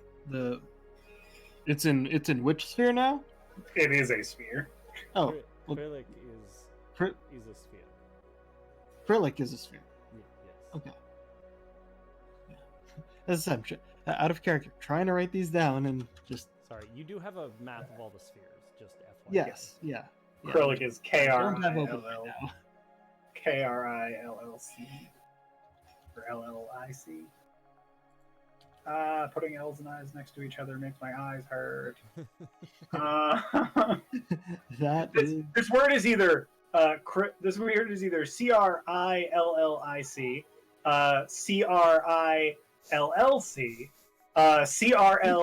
CRLLLC.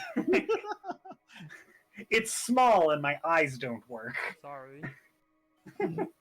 Yeah, I don't have the map open right now. It is pinned to the. Yes, I know. I just two screens going on. Anyway, there we go. Oh, no, there's only one L. Yeah, it's KRILIC. Yeah. Okay. So, what was the port's name in Krylik? The port that he is pointing you to is Astragolika, and he actually reaches up and points to the right hand gate on the end of the Nomadra sphere. And he also says that it is in the lawless sector. Well, he said the lawless sector is in Krillic. But if you're going to go to Krillic, we have to go to Astragolika. Oh, right, that was the place. Okay, so that's the linking. It's the exit. It's the exit to this. It's the exit to the universe. Okay, all right. So I have to keep going back over my notes because I'm not understanding this. The crystal sphere system is very hilariously Futurama. Oh yeah. It's very silly. I'm kind of excited that we're going to travel between spheres because you'll finally get to say the word I've been waiting for. I don't know that it's going to come up today. I hate you. Sorry. I mean, it might. You might get the explanation. You know that word's a real thing. Like that was a word they made up for D&D. That's like an actual Oh yeah. particle physics thing. I have functionally read about it. I'm not gonna say that I totally understand it, but I understand it better than most people. Okay. I think I got everything down there. Good. Yeah. He definitely taps Astragolika, and I am trying to figure out what words it gave you. Please stand by. Mm-hmm.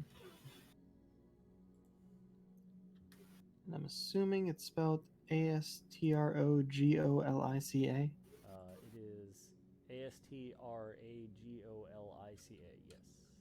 My favorite thing about piloting this boat is every time we do anything, it gives Dustin homework. It does. As I suppose a well-designed system should. Question mark. I will just go ahead and pull back the curtain on that one to point out that I didn't intend for you to get this ship, and I said a little too much yes and now I have to live with my choices. Yep. I feel like you probably should have known as soon as you took my boat away. Replacement boat became #1 on the list of things to get done. I knew it was on the list. I didn't know it was that immediate on the list. I made a mistake. Okay. Originally, I was just going to climb the ladder on the Sapphire until everyone did what I said. What I assumed. But then they told me nothing but everyone on the Sapphire is incompetent. Okay. And then I immediately redirected the plan. I immediately redirected the plan as fast as possible to never going back there. Yes, I noticed. So that's why this happened? Pretty much. You realize Micah was the only one who said everyone over there was incompetent. Because he says everyone is incompetent. He got a pretty solid agreement from Adafira. And you didn't actively stand up for them, so. Okay, I am actively forgetting how that conversation went. I mean, his characterization is aggressive, but maybe not wrong in how it was described. I disagree with those categorizations, but these characters are also your babies, so you're maybe not the best judge. Yeah, I also think that you geniuses keep trying to stumble your way ass end through. Listen, I'm playing Calvin Ball with the fucking rules I've been given at this point. When I actually have some fucking time to learn how anything works, I will. But, holding a ship full of people who will probably slit my throat while I'm sleeping, given the chance, hostage, is probably not the most conducive situation. No. Okay, so... I mean, ideally, the reason why we're going to illegal score some weed zone is so that I can get some illegal score some weed information about this place. So, the sigils that appear when he selects Astragolica are Lady, Dragon, and Koi. Cool. I laugh because that means something funny and thieves can't. Hold on. Do the symbols that make up this, are they all used in Thief Camp? Thief Camp in some way? That was me making a joke, He was but just making a joke. that would be amazing. Yeah. That would be, Wait, hold on. that would be amazing, but no. I was just fucking around while we were doing back end nonsense.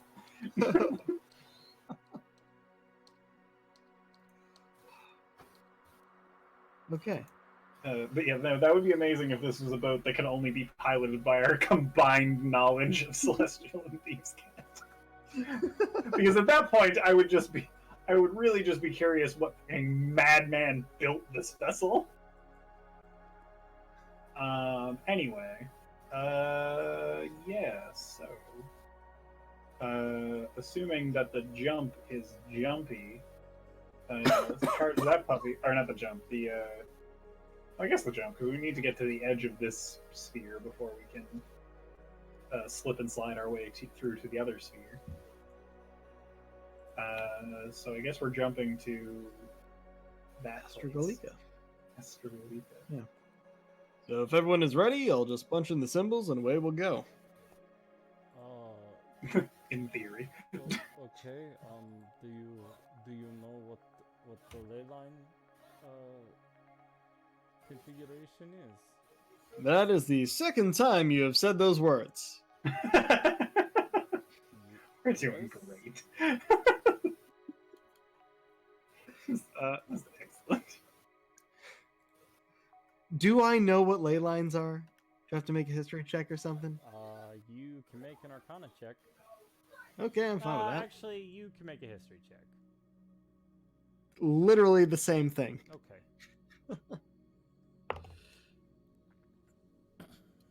That is a 16. You have read in the course of your work about a concept that you've never seen proven in any great way. But ley lines are great forces of arcane or divine power, and their existence creates rippling effects throughout the astral sea. In vanilla D&D terms, they are the threads that make up the weave. Okay. I'm sure they're different in this, which is the only reason. I mean, for lack of a better term, yes, it's not a perfect equivalency. But That doesn't really help me either. They Not too familiar with that. They are cosmic waypoints. Be they Yeah, I know the general concept of what a ley line is, and it's pretty much rivers of energy that flow throughout the world. right, and in this context, ley lines are insofar as what you've read, things along a ley line exist.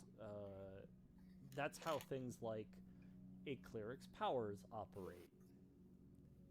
Is they draw upon the ley lines created by their deities. Oh, that's interesting. Yeah, that is an interesting, different thing.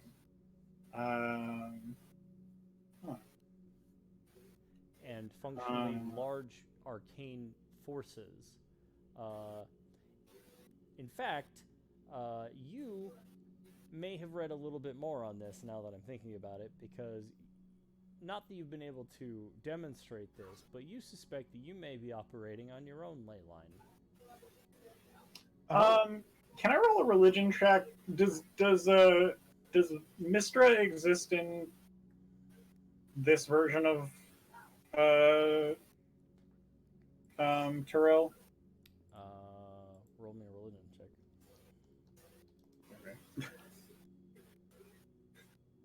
My follow-up question was going to be, and can I roll a religion check to know about her and what her general deal is? So, I mean, do you follow her? no, but I mean, like Mistra is like in vanilla Torel. Mistra is like one of the big she is a god. If she exists, it is impossible to have not heard of her. It's like not. It's like not having not heard of Paylor. Yeah. Like they're literally everywhere. Yeah, Mistra exists. Fair enough. Can I roll to like know some of the details about her church? Yeah. Not like what an initiate would, but like just in general know that she's like goddess of magic and shit like that. Yes. I just want to actually be able to talk to Zayden about this in character and not just talk about D&D generalities.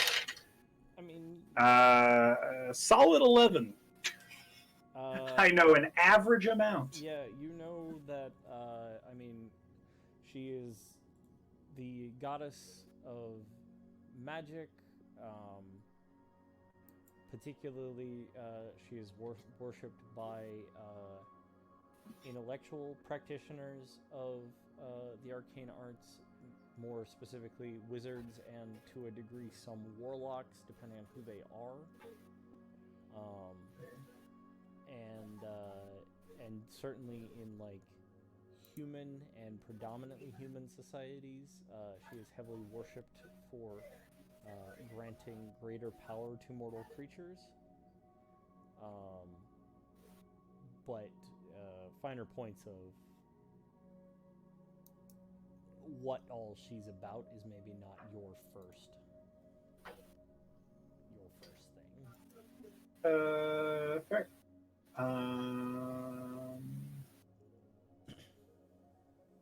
Yeah,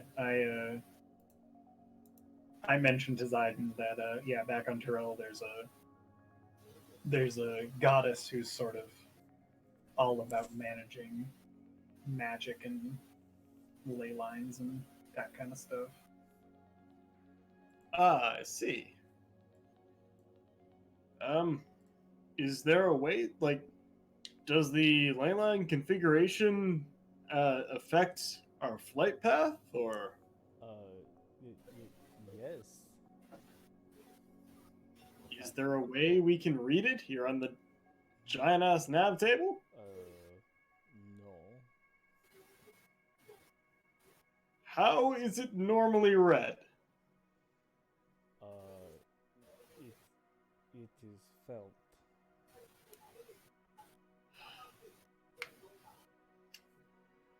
Interesting. Okay, give me a second here. And I just kind of retreat into my head for a second and try and contact my patron. Sure. Give me a moment.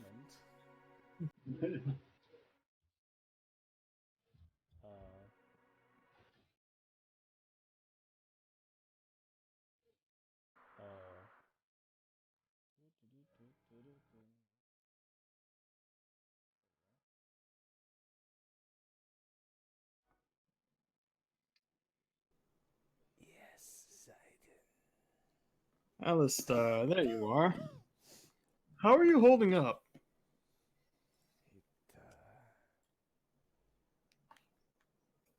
It is trying at times. I don't know if you tend to heal like the rest of us, if time would help or something else, but I do have a question for you. Yes. We're going to be jumping this ship through the astral sea again, and apparently the ley line configuration will possibly get in the way. I was wondering how in touch you are with the ley lines.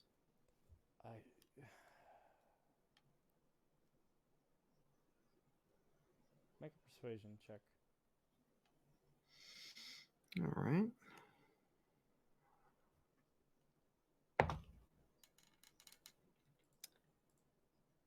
That's a 21. I am quite familiar with some of them.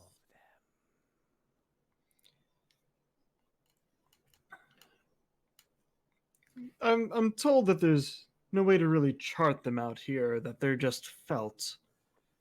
And if you could help me tune into that feeling so I know where we're going, that would be very helpful. We're trying to get somewhere where we can actually get supplies and know where we're going, perhaps. Also, get farther away from the sisters.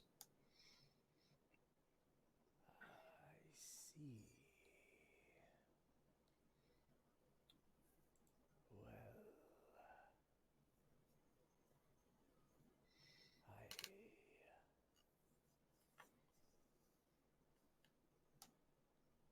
Well, I do not know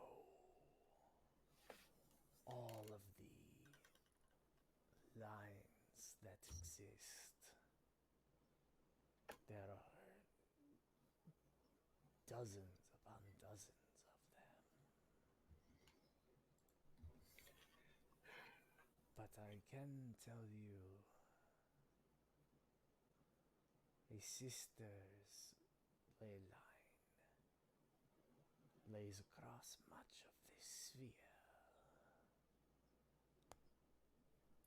Interesting. Well, our next destination is the exit to this sphere.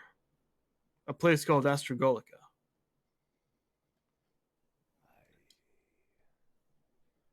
So I have worshippers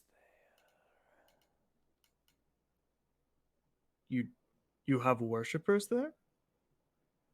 They whisper to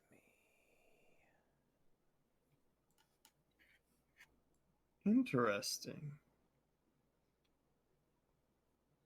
But the question is really, will we be able to get there without the ley lines getting in our way? You mean to travel through one of those doorways you opened before? Yes. I do not think that they were. I do not think that they were blocking you. I think they were guiding you. I see. So it shouldn't be much of a problem. That's good. One more question before I pop back out and start piloting. Is there any way I can help you? You do not sound very good.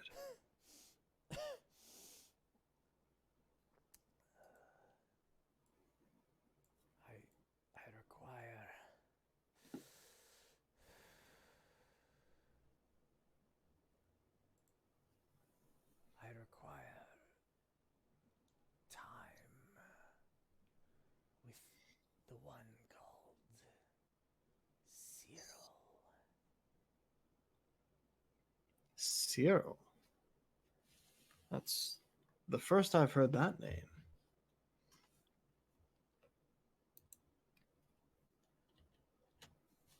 Do you know where they are? I am not connected to them, but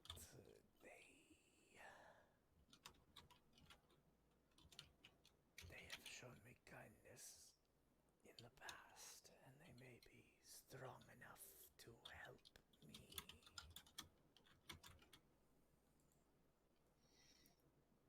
Okay.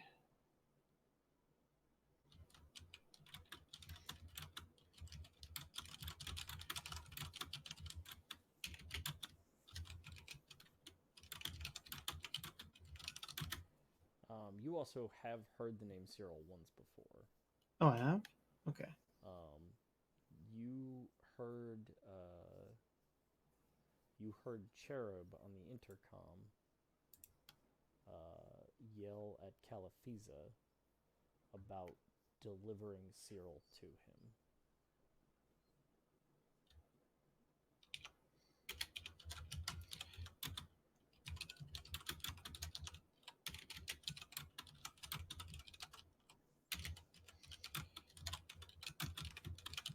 Got it. I must rest. Yes, please. Thank you for your help. We'll try and get you to this Cyril as soon as possible. Thank you. I am okay for now, but Good. be Pop careful back what out? dark places you travel to. Of course.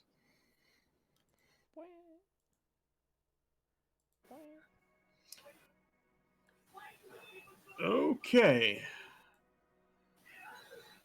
From what I can tell, the ley lines will not get in our way. Cool. All right. So, I have a out of character proposition here. Sure. I punch in say that I punch in our destination, and then we end the session there. I need to know what you punch in. I mean, Well, we're going to the. yeah, we're going to Yeah. Okay. Astragalica. Yeah. So, I mean, the first ones I'd have to punch in are where we are currently, which would be the same as the ones I punched second to get here. Roll an first Arcana place, check. right? Based on everything you have just had explained to you, roll an Arcana check. Okay. That's good. That's a soft 20. You gather that the interior coordinates, as you have heard it referred to, is a triangulation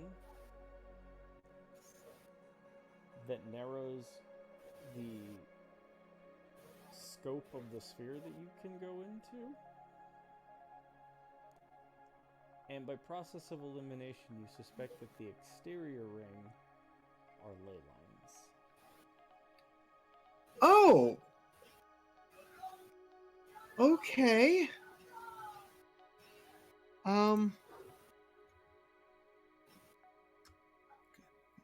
So the exterior ones are ley lines, and the interior ones are the triangulation coordinates. Mm-hmm.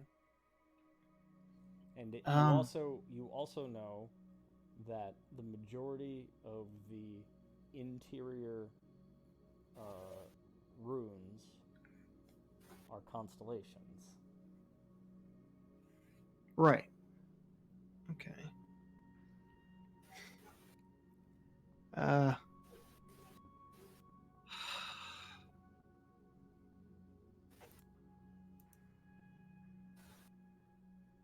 Okay. That does not help. Because all I figured out was that the ley lines are not going to get in our way. I didn't know they were part of the coordinate system here. I thought that it was going to be some sort of barrier if I didn't know anything. I'm gonna let you figure this out because I don't really have any ability to really add to this particular decision-making process. I understand. I was going to give some flavor once a location was selected. Like, I mean, we know where we want to go. Correct. What Dustin is saying is punch in some coordinates, and when we inevitably don't actually go to the place we're trying to, he will give us some flavor about the place we actually end up. Do you select the ones that are given to you first? Well, no, you told me that the interior stuff has to be selected second. But wait, would oh man, there's an option, but it's weird. Oh, and yeah, I had to. Okay, actually, yeah, no, this isn't as bad as I might think. I also don't know where you may have misheard me or if I misspoke, but you have to select an exterior and then select an interior, but there was no qualification that you had to strictly do one or the other at a. I may have just said it like that now that I think about it, and I can see where the confusion is. Yeah, you did. You did at one point definitely say that you had to punch in where you currently were first, and then punch in where you wanted to no, go. I absolutely didn't say that because that's not how it works at all. You did say that. Yeah, I inferred exactly the same thing Zidane inferred from what you said, independently. So whether you said exactly those words or something else, that meaning came across. I just didn't bother with it too much because I can't read the symbols anyway, so this is not my boat job. Yeah. And I figure while looking at this now, if you do want to learn some of this stuff, I would be translating the symbols while pointing them out to you. For sure. I imagine you are my seeing eye celestial for basically the first few weeks we were on this boat. Celestial Goliath. Right, so the ones listed were Lady Dragon and Koi. So if I just press in Lady Dragon Koi, does anything happen? Yes. So as you turn and look back at the navigation table, you watch as a series of faint. They're purple here, but I meant to do them in lightish bluish green. A series of lightish bluish green lines appear over a section of the sphere.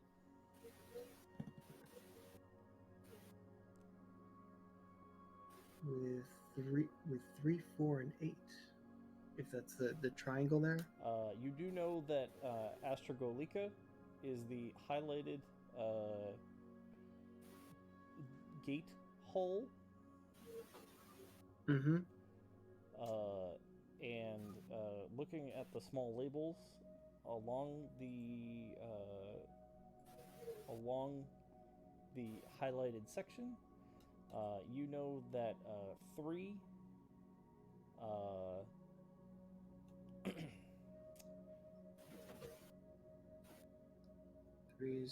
says Volcaraquis, and appears to have a vaguely burning conical shape of an island.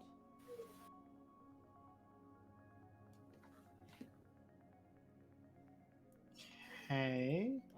And 8 says Far Station Gamma.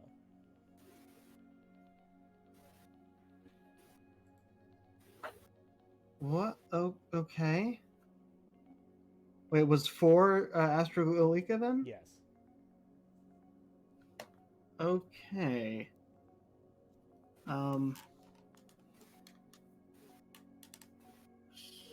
So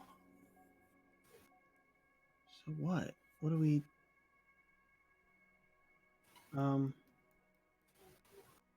Guess 3, 4. Do those numbers correspond to the list on this picture here? No. Or is that the list of the other things in all the other spheres we're seeing there? That's the list of all the other. That's you functionally. You can't technically see that list, but you know that that is approximately where those constellations are. Okay. By putting in Lady Dragon Koi, it highlighted 3, 4, and 8 on Nomatra. 4 being Astrogolica, 8 being a station, and 3 being an island of some sort. It says Far Station Gamma, and as you will recall, Isaac has told you that the place that you fled from was Far Station Epsilon. Right. Which, if you're reading through all of the other locations, you know is 13 down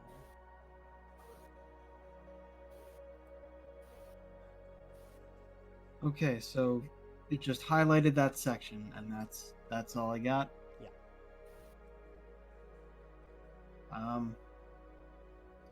Now, does it have to have 6 keys entered before I hit door? I mean, you can do what you want. Oh my god. Okay.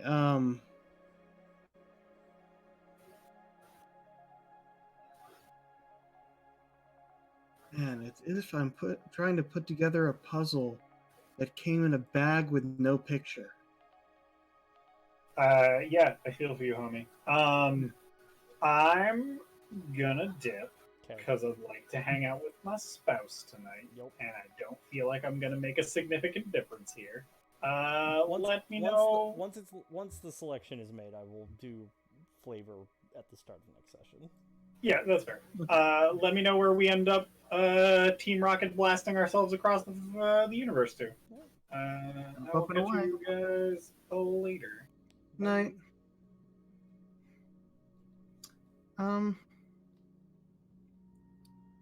Yeah, I think I'm just gonna hit door and see what happens. When you push door, the lady dragon and what was the last one? Koi. Those 3 that are pressed down and slightly glowing pop back up and stop glowing. That's what I thought. Okay. And the highlighted section on the map fades. Right.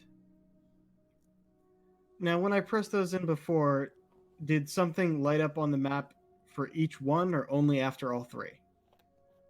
As you push each one, you see a line form in that triangle. Okay. So let's see then. So I guess I'll push in the 3 of those again so that the triangle is showing up. Yep. I'll press the key that says sister. Okay. What do I see? Nothing changes. The key stays pressed in and is now lit up. Okay.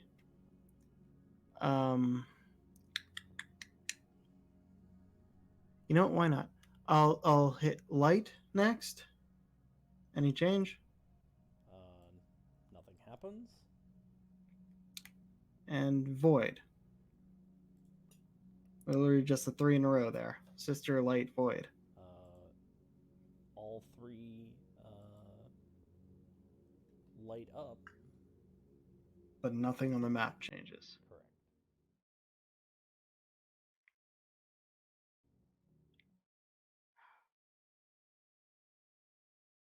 That is really not helpful. You know what? If I since nothing's going to send us anywhere until I hit door, I'm just gonna hit reset for now. Assume they all just pop back up and everything goes away. Stand by.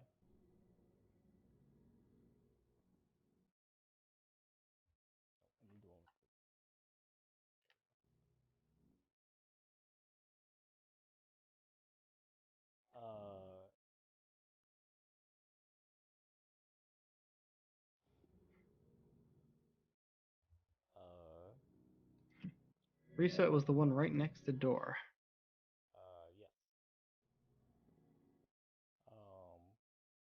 Yes. Yes, all the keys pop back up. Okay. Right. So I'll hit those first 3 again. Yep. Lady, dragon, koi. Triangle comes back in the center display. I believe you have to push the actual jump key if we're going to go somewhere. I understand that. I'm just trying to figure out how this works. Because apparently I need to push more than just those 3. And the other 3 come from the outside ring. But those aren't giving any indicators on the screen there. Like I said, ley lines have to be felt.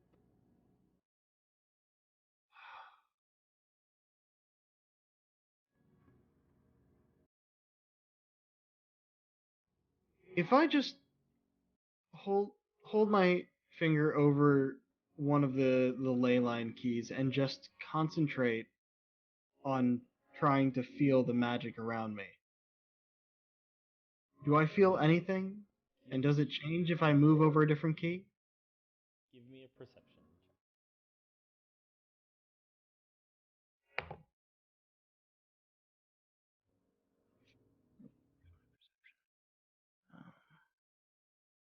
18. Which key are you holding your hand over? Sister, currently. You, as you hold your hand there, and you focus,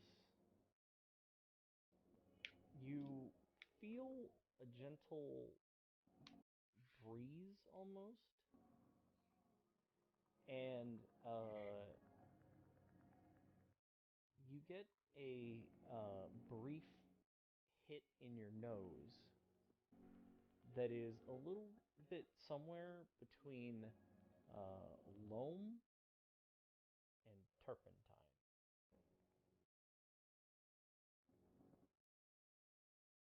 Okay.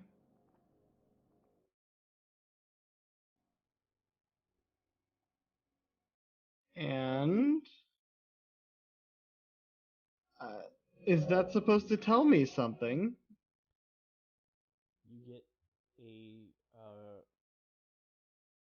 get a slight breeze and a scent that smells slightly of mossy earth and some sort of burning stinging that tickles the back of your senses.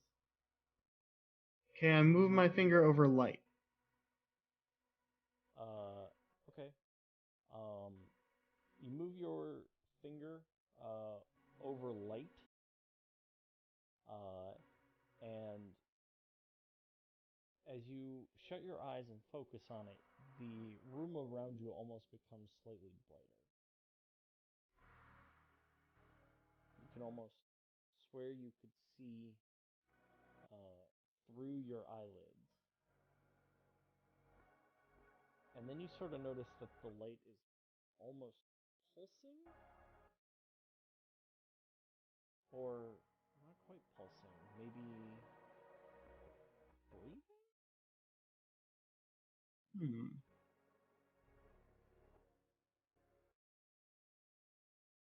I start breathing along with it, in time with it.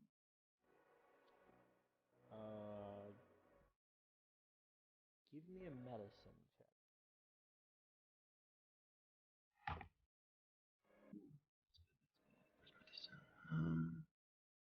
19. Yeah, that's pretty good. You're not totally sure, but it's a slow, even cadence to the breath. You would almost guess that this is the breath of sleep.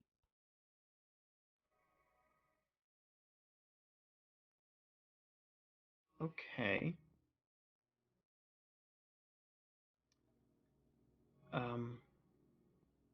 Not sure what that would mean. I'll be honest, these are real interesting signals these are giving me that have no direct translation, for what I can see, into any sort of yes or no.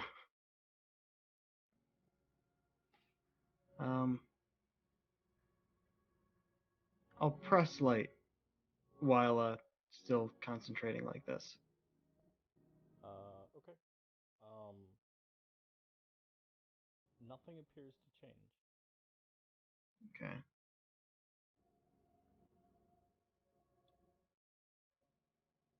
I'll move my finger over fate next. Over fate. Yeah. You move your finger over fate,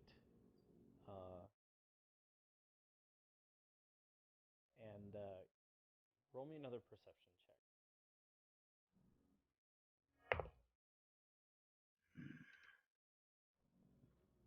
13. Okay.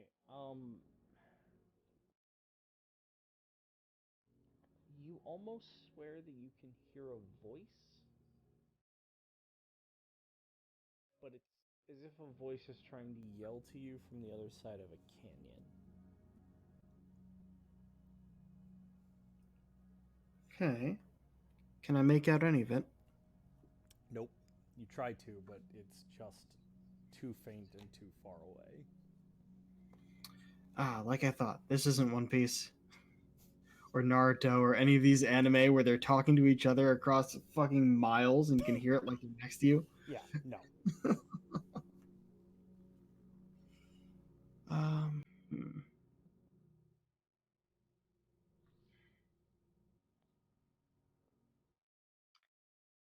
If I can't make out the words, can I make out the intention or feel of it?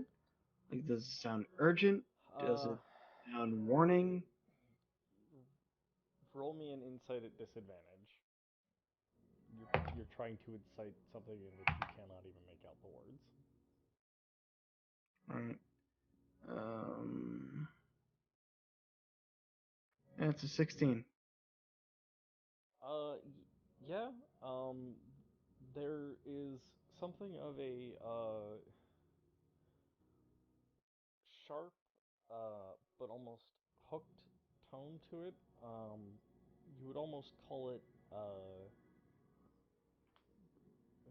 somewhere between desperation and pleading. Hmm.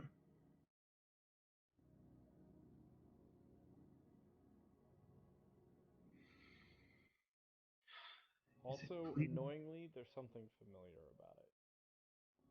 Oh. I'll press that one. Okay.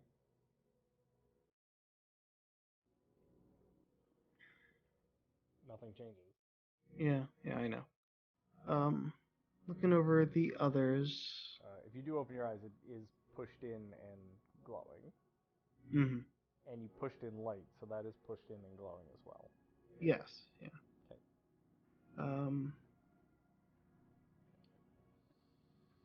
Hover over Sailor, the next one. Okay. Concentrate.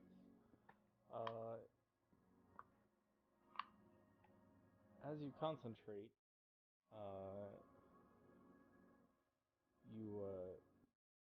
you hear a sound, although to you it's not overly clear what the sound is, but it sounds like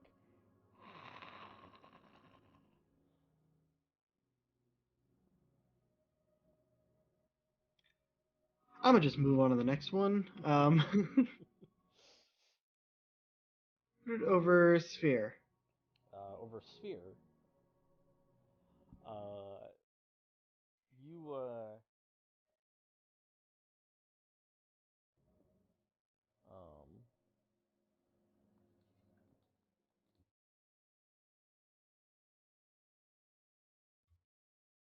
as you hold your finger over that one,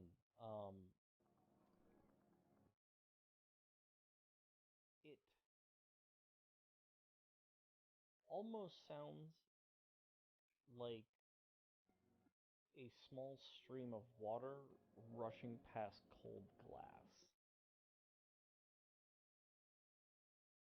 Huh.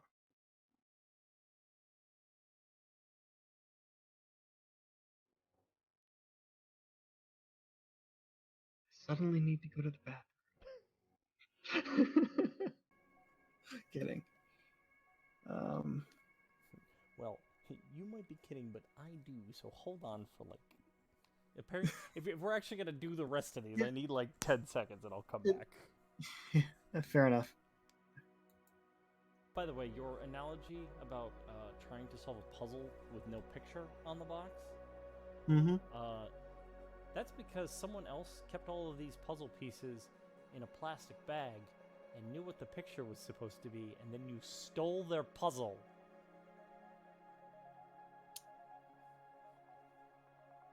Okay. I know what you're getting at with that, but gotta be something here. Believe me, Chief, we're in new water here because apparently you are communing with the keys of this jump sphere. What else? They need to be, the ley lines need to be felt. So I'm feeling. Yeah.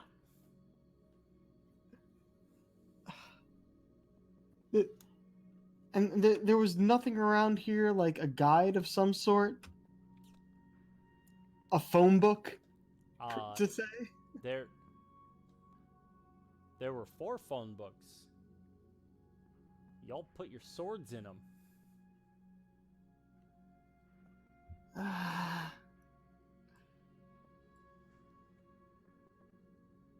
Did you like literally have just the list of enemies and have the ones that knew anything be the ones that attacked us, or were some of these the ones that were here before that we attempted to knock out and just died? I had a list of everyone on the ship and who knew how this thing worked. And y'all told me who you did and didn't kill. And I made a point to ask.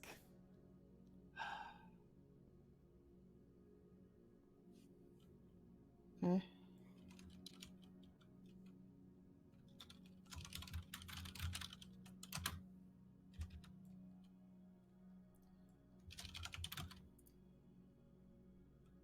Light, what was the other one? Fate.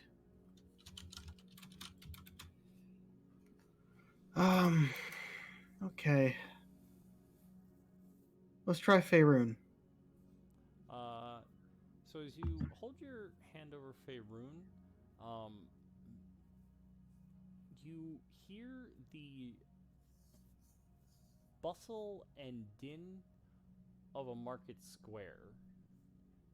And while it's hard to make out specific conversations, you definitely hear the barkers of folks trying to sell fish, another one hawking pies. You hear the clatter of a carriage's wheels clacking over cobblestones. It is very rich and full of life. I pressed that one. Okay.